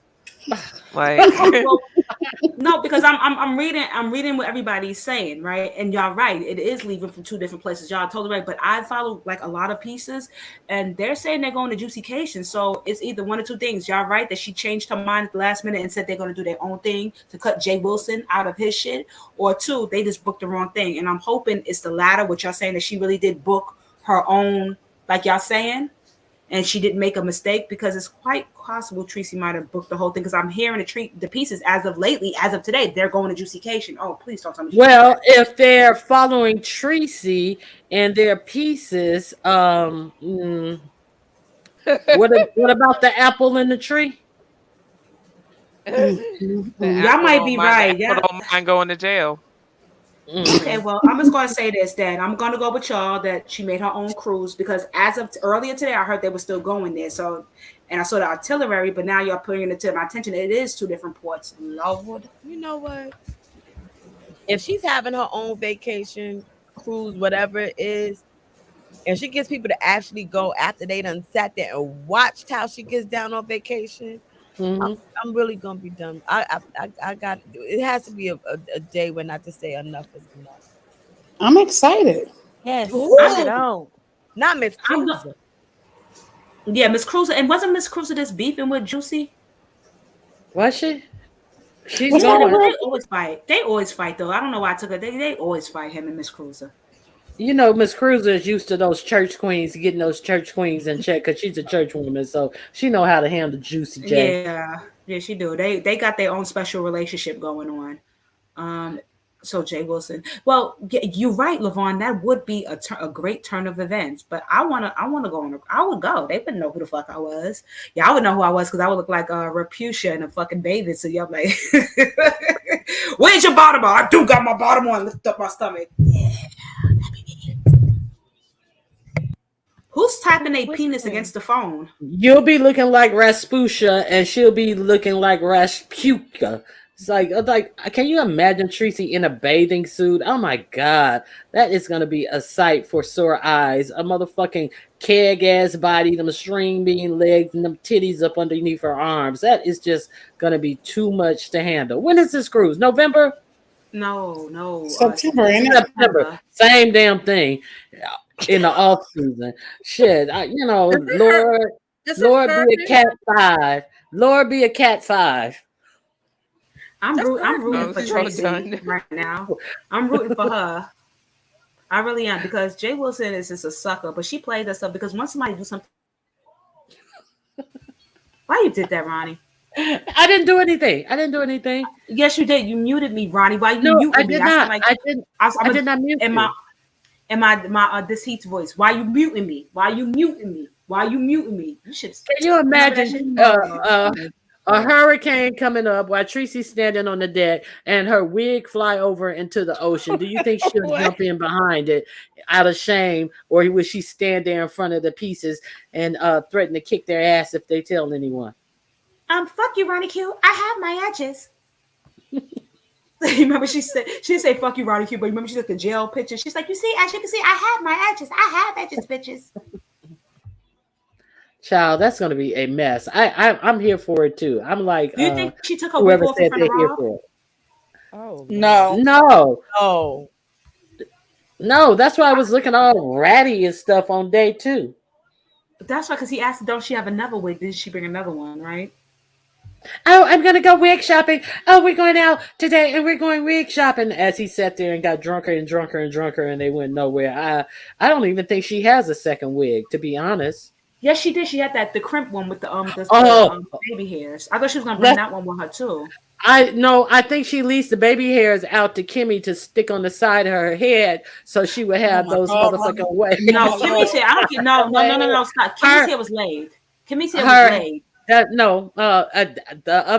other side of it was laid, but all that baby hair and swooping and all that. But shit that's how that wig comes. It put me in the mind of Tracy's baby hair. That's all I'm saying. But that's how that wig. That's how wig come. That she bought that wig from Unice. It's on sale for $200 and some odd. I know where she got that wig. That's the same exact wig I was looking at. That shit. I don't like baby hairs though, because I'll cut them shits off. I don't.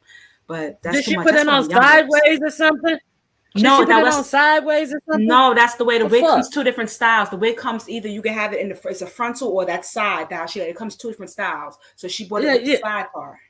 At a certain age, you know, these old bitches need to understand that the only baby hair they gonna see is the motherfucking hairs that growing on their toes and shit. Ain't no bitch that old got no motherfucking baby hair. No, I agree. I'm not into that big baby hair. It makes it like the wig could look realistic, but they make it look, you could tell it's fake once they do that baby hair shit. Like, leave it. You don't need all of that. And are we gonna, if I see another fake, fraudulent as high-end goods flaunted around on these motherfucking channels with these piss poor dumb bitches, I'm gonna really hurt somebody. I am so tired of seeing all this fake luxury goods flaunted on here by these bitches who ain't 90 days out of motherfucking eviction. Like, what the fuck is going on here? Goods? What happened?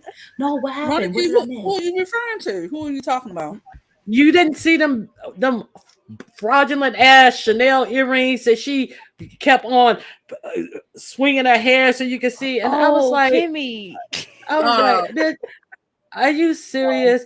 And the Pizarro in the Dior purse, VL in the YSL sandals. I am like, oh my God. Well, at least VS admitted that, you know, her shit, like them Louis Vuitton hats and shit, were knockoffs. But like, I would more appreciate it that you spent that $12 that you did on them fake ass Chanel earrings and just bought a nice stylish pair of earrings that are different. Like, get the fuck out of here, bitch. You ain't nothing about you say luxury. Hang a picture up behind you. You know, like, get the fuck out of here. Why do people try to like impress somebody with some fake shit? Because people are moved by that. They want to tell you somebody's doing it, but someone's got evicted twice in 1 year. That's not somebody that's doing it. You know what I mean? I don't know.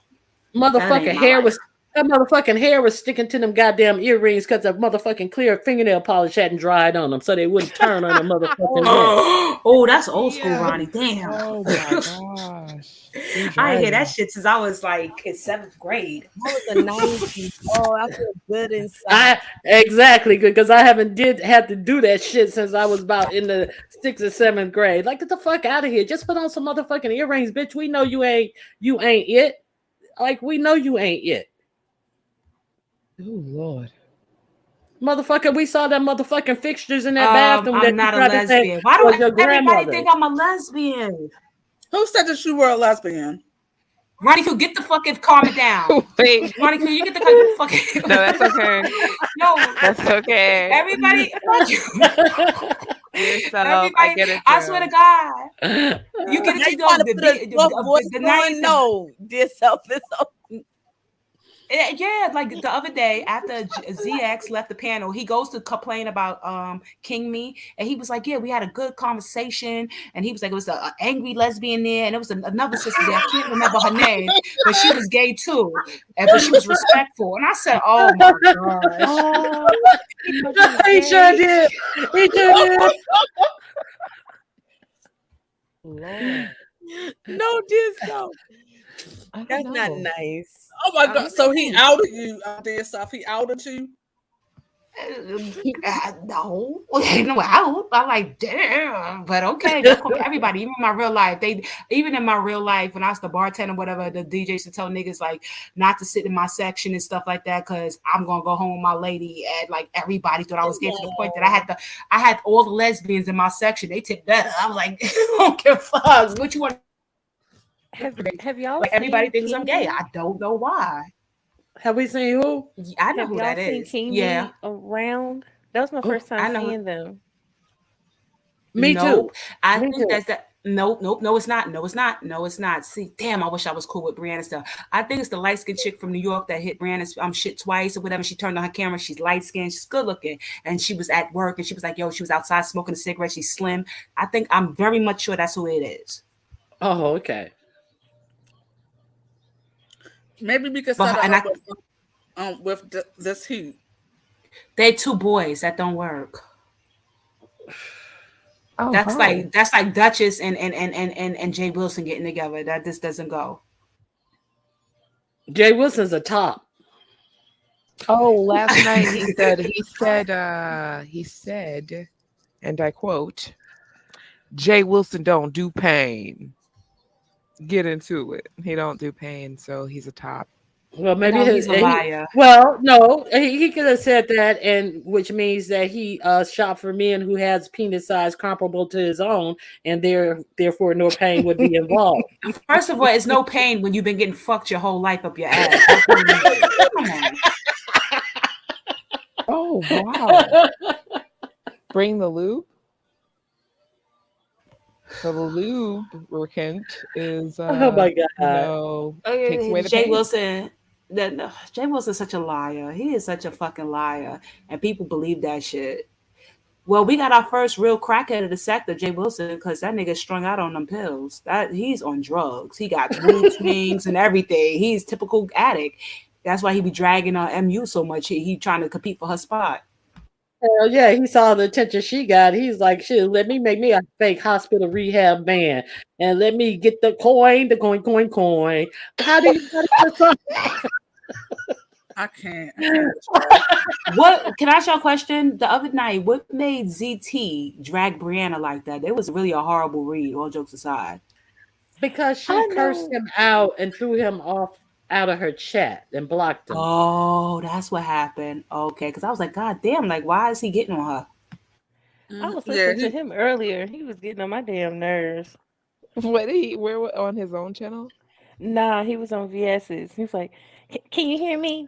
Oh, can you hear me? It kept like fucking up the flow, then started fucking with somebody when the shit was together. It just, I don't know. He was doing too much. No, Dovey was doing too much, kept getting on a goddamn panel asking a whole bunch of fucking questions. What is Dovey doing over there? She has no pride, do she? Kissing ass. Oh my god. I'm done with the Sims overdose. I do. The Sims, what? And he thinks somebody's going to deal with him stabbing the rim off their hole with their mic. Well, that's what Rebel said. He said, Jay Wilson, all you don't need to do. All you need is a wet wipe in between your cheeks and you ready to go. You just need a wet rag and you ain't got to go deep. I was like, oh my god. Oh yeah. And see, you notice he did not touch Rebel because Rebel started talking about that cabin in the woods thing, and he was like, the lips were locked. Y'all want me to do what y'all want me to do. I ain't arguing with people that y'all want me to argue with. No, you got shut up, and I don't know what made Rebel Duke go out and go at him like that. But do anybody know what revved him up like that on Jay Wilson? That's what I've been trying to figure out. I don't know. Me neither. I don't know neither, but he's been itching at it for a couple of months because that's not the first time that Cabin in the Woods shit came up. I didn't mean to say Cabin in the Woods. Who knows? They hang out, don't they? Because they were talking about all the clubs. You know what Jay Wilson turned me off when Rebel, it was Rebel a few months ago, Rebel, Jay Wilson, and Brian on the fucking panel. And they talking about places to hang out. And Brian and Jay Wilson's like, oh yeah, this. And I'm like, what are you doing trying to hang out with boys his age? And then it reminded me, Jay Wilson like young boys. He loves Greek culture and everything. And that's who them philosophers and everything used to fuck with for inspiration, them young boys. So it makes sense. Jay Wilson thinks he's a white man. And you know, and Greek and the Bible, and that's not the real Bible. The Bible, this is his name, and it's on Amazon, and it talks all about homosexuality. And I said, let me get the fuck out this chat before the fucking pedestrian. I don't know what Jay Wilson's gonna get. Jay Wilson's very into Greek. Yeah, he's very into Greek culture, so no wonder why he would like young boys. Because there's no reason why he should be hanging in the same place as Brian and Rebels, and they're in the same age group. And at this age, my bad. Go ahead. I thought he used to get on Timothy Blaine for the art in his home. So that's crazy. Right, because Timothy Rome got Roman shit, and Jay Wilson loved Greeks. I guess it's a gay thing. No, I can't do it. That's shit. Watch it after tonight. Well, I guess it's a gay thing, loving white men. I mean, look at Duchess. I mean, so Duchess got a real white man, and all the rest of them praise the statues. Go ahead. That's it.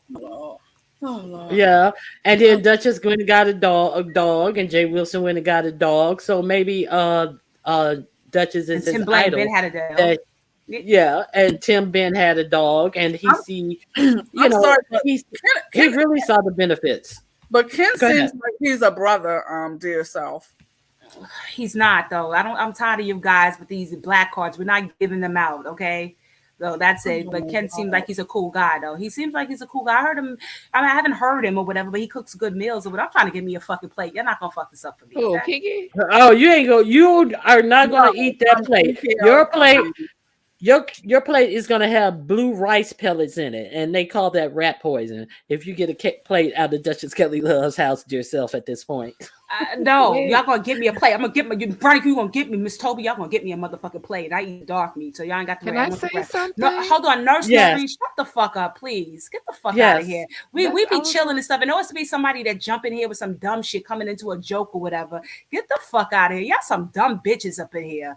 That's an ignorant thing. Go ahead with your bed wench or bed buck ass or whatever. Nobody even fucking talking to you. Get the fuck out of here. I can't stand these motherfuckers. You can't have a joke or a kiki. Oh, that's so ignorant. Shut the fuck up. Because you got one, because you sucking a white nigga's dick, so it's ignorant. Shut the fuck up. These motherfuckers be killing me. These pick-me niggas. Get the fuck out of here. Go home. So, Ayo, what were you going to say? Okay, I was just going to touch on what she said, Nurse Noreen. Like, Jay Wilson says that, like, people who date white women are gay. Like, have y'all heard him say that? No. He said that. Yeah, he said if a black man dates a white woman, I wouldn't be shocked if they end up being gay. Yeah, because you know what?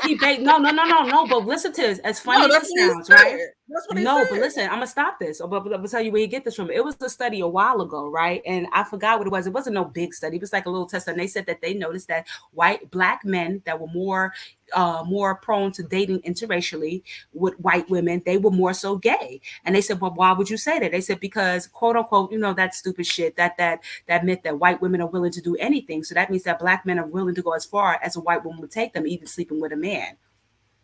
Well, that's that's stupid.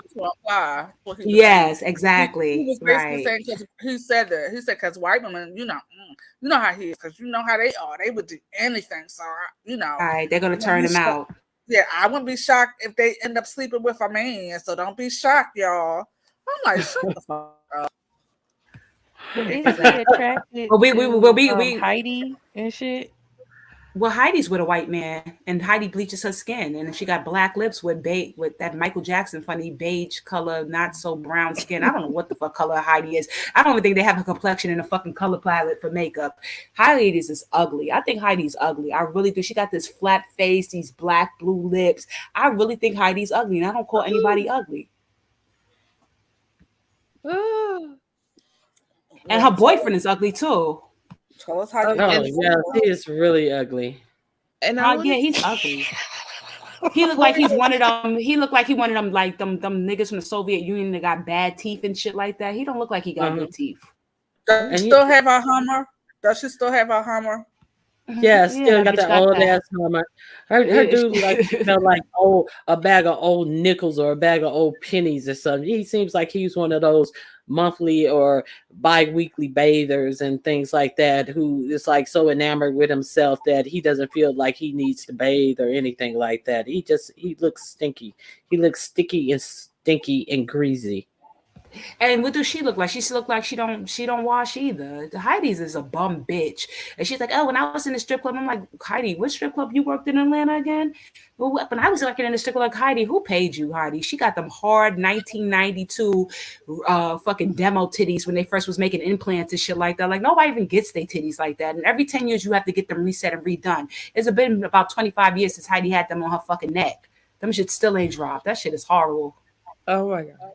Yes, she's supposed to get them taken out and redone over after a couple. Yeah. With what money? With what money is it wearing with them glasses are made of paper, right? Them paper glasses. Because my best friend, she just got hers redone. She had her taken out, hers redone. I have a question. Do you think Heidi and them had a threesome? Go ahead. No. Them. You talking about with Pastor? I know. Yes. No, I don't think they had a threesome with Pastor. No. You didn't see the way Josh was looking at Pastor and how Pastor loved Heidi. You don't think?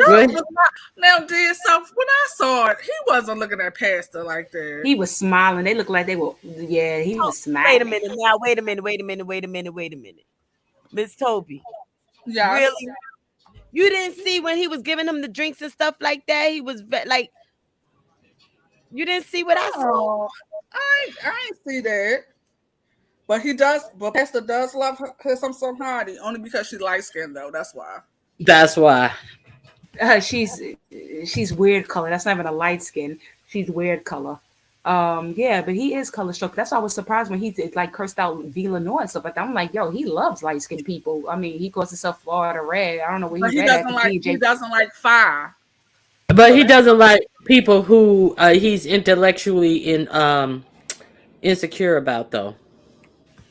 Like who?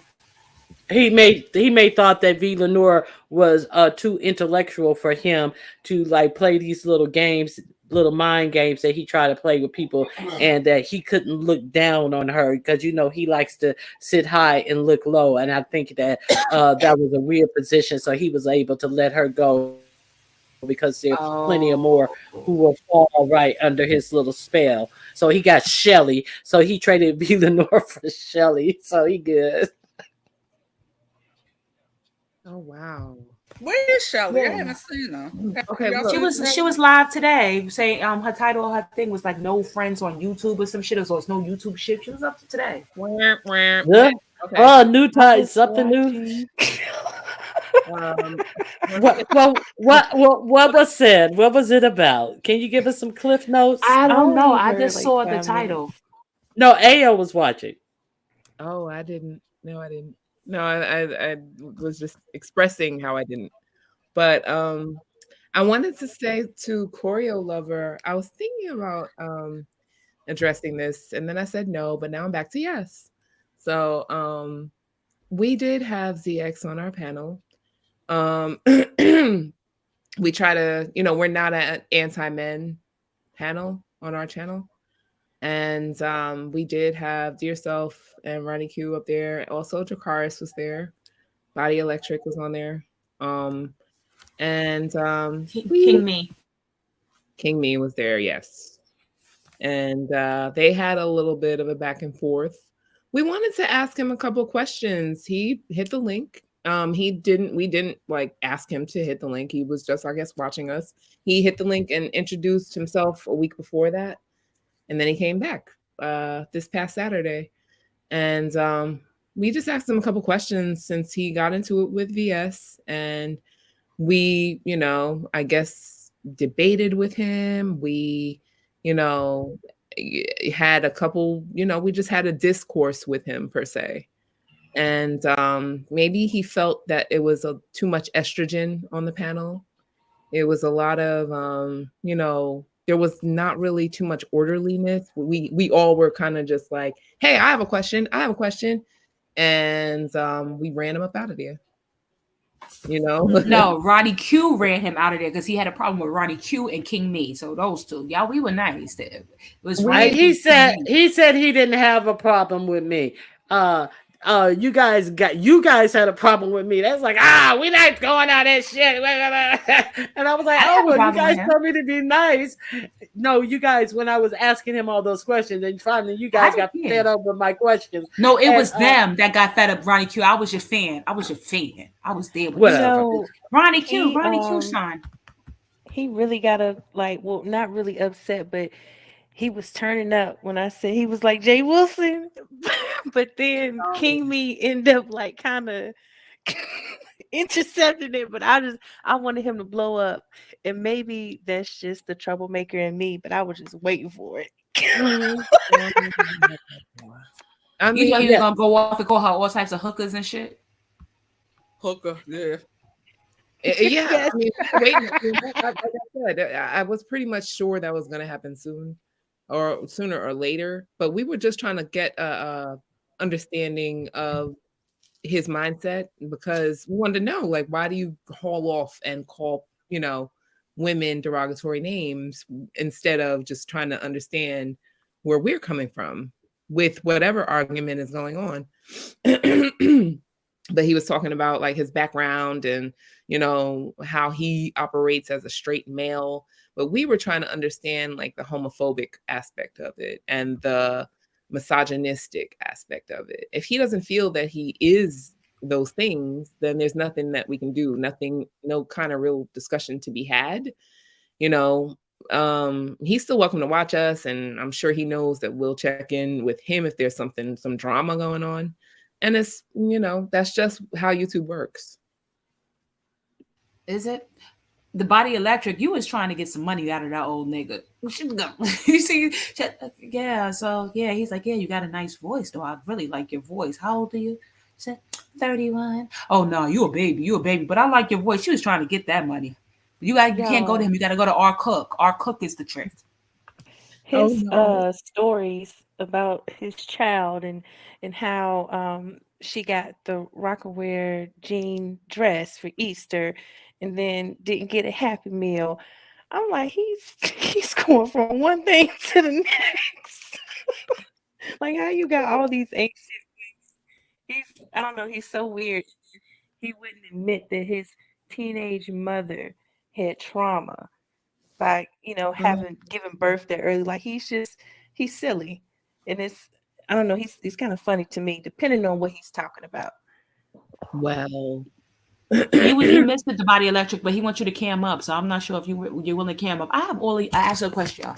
So all of y'all, like, we never cam up. I'm the content creators. Are y'all planning on? Do y'all ever plan on camming up anytime? I'm just gonna go ahead and say no. Okay, go next. No, Ronnie. Okay, I was asking. Why no? I don't need to. Okay. Ronnie Q, you heard me.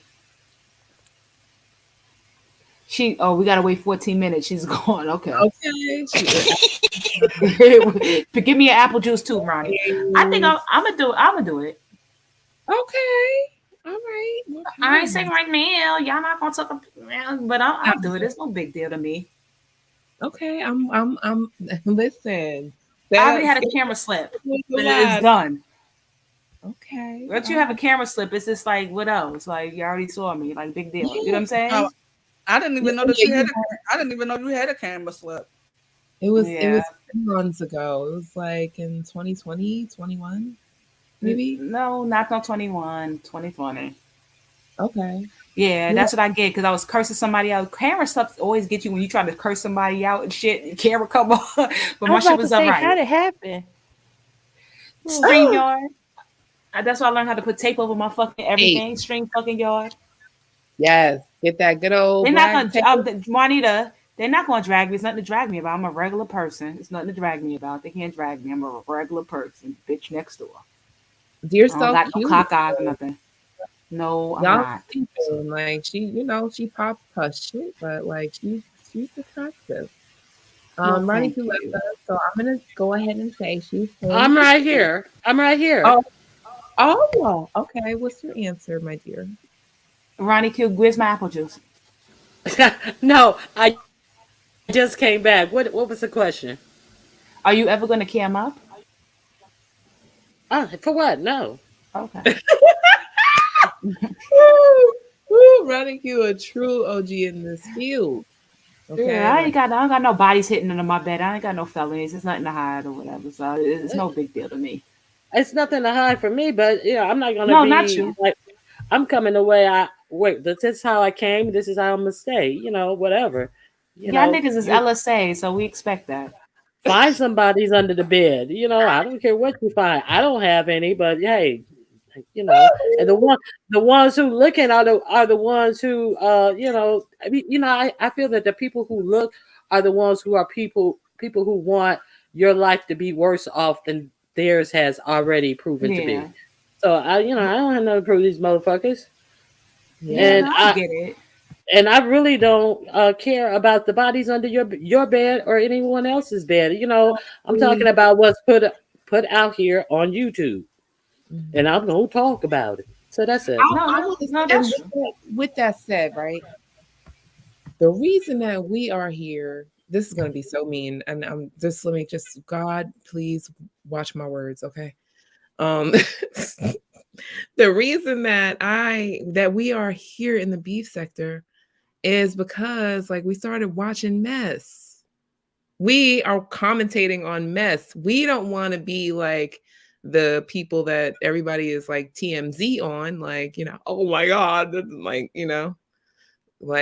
we are. I feel like we are like the gossipers, not the Treacies. I get what you're saying. That makes sense. The only reason why I'm going to do it is because, like I said, I go to other sectors, and it's like other things that I want to start doing that I'm gonna have to turn on my camera to show them or whatever. So I'm gonna have to turn on the camera. I can't do it unless I turn on the camera. Stuff I have to, show them and stuff like that. So it's it's inevitable for me. But by that time, I'm not gonna be particularly always in this sector. You know what I'm saying? Because I'll be other places. I'll be with my white boys and shit like that, talking about dogmen and shit like that. Shit y'all don't understand. I mean, I got y'all. But thank you so much, Ronnie Q, for having such a lit panel tonight. I gotta go work like J Lo sings, so I'm driving Uber early. So good night, everybody. Good night. All right, Ayo. Ayo got that airport run for Uber in the morning. So I want to thank Ayo for coming up. And also, I'm going to wrap it up as well. And unless you guys have something else y'all want to add, does anybody have anything else they want to add? Nope, I had fun. Thank you. Thank you, Lady T, for coming up. I appreciate you. Krispy Kreme, thank you for coming up. Miss Toby, you have any last words? It's Miss Toby. Yeah, you're still Miss Toby. Any last words, Miss Toby? No, I don't. I had a good time. I had a good time as well. You sure you don't have anything else you want to talk about, Miss Toby? We ain't got to go just because Ayo and Dear Self, Ayo and UNC Girl are in the chat. They old and they got to cook dinner and all that type of stuff. No, because I haven't really been around today, so I have nothing much to say. Dracarius, how about you? Is she still here?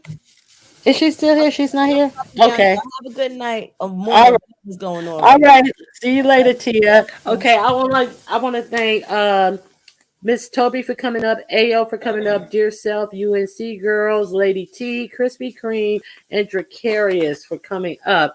And I hope you guys enjoyed the show. I really appreciate you, all of you, for coming out. And please join me again the next time that I come live. I really thank you. I had a good time today, and I hope you guys enjoyed the show as well. Be blessed, and I'll see you around the YouTube streets tomorrow. And if anybody sent me a Cash App that I am unaware of, I really thank you for that. So have a good day, people. Good night.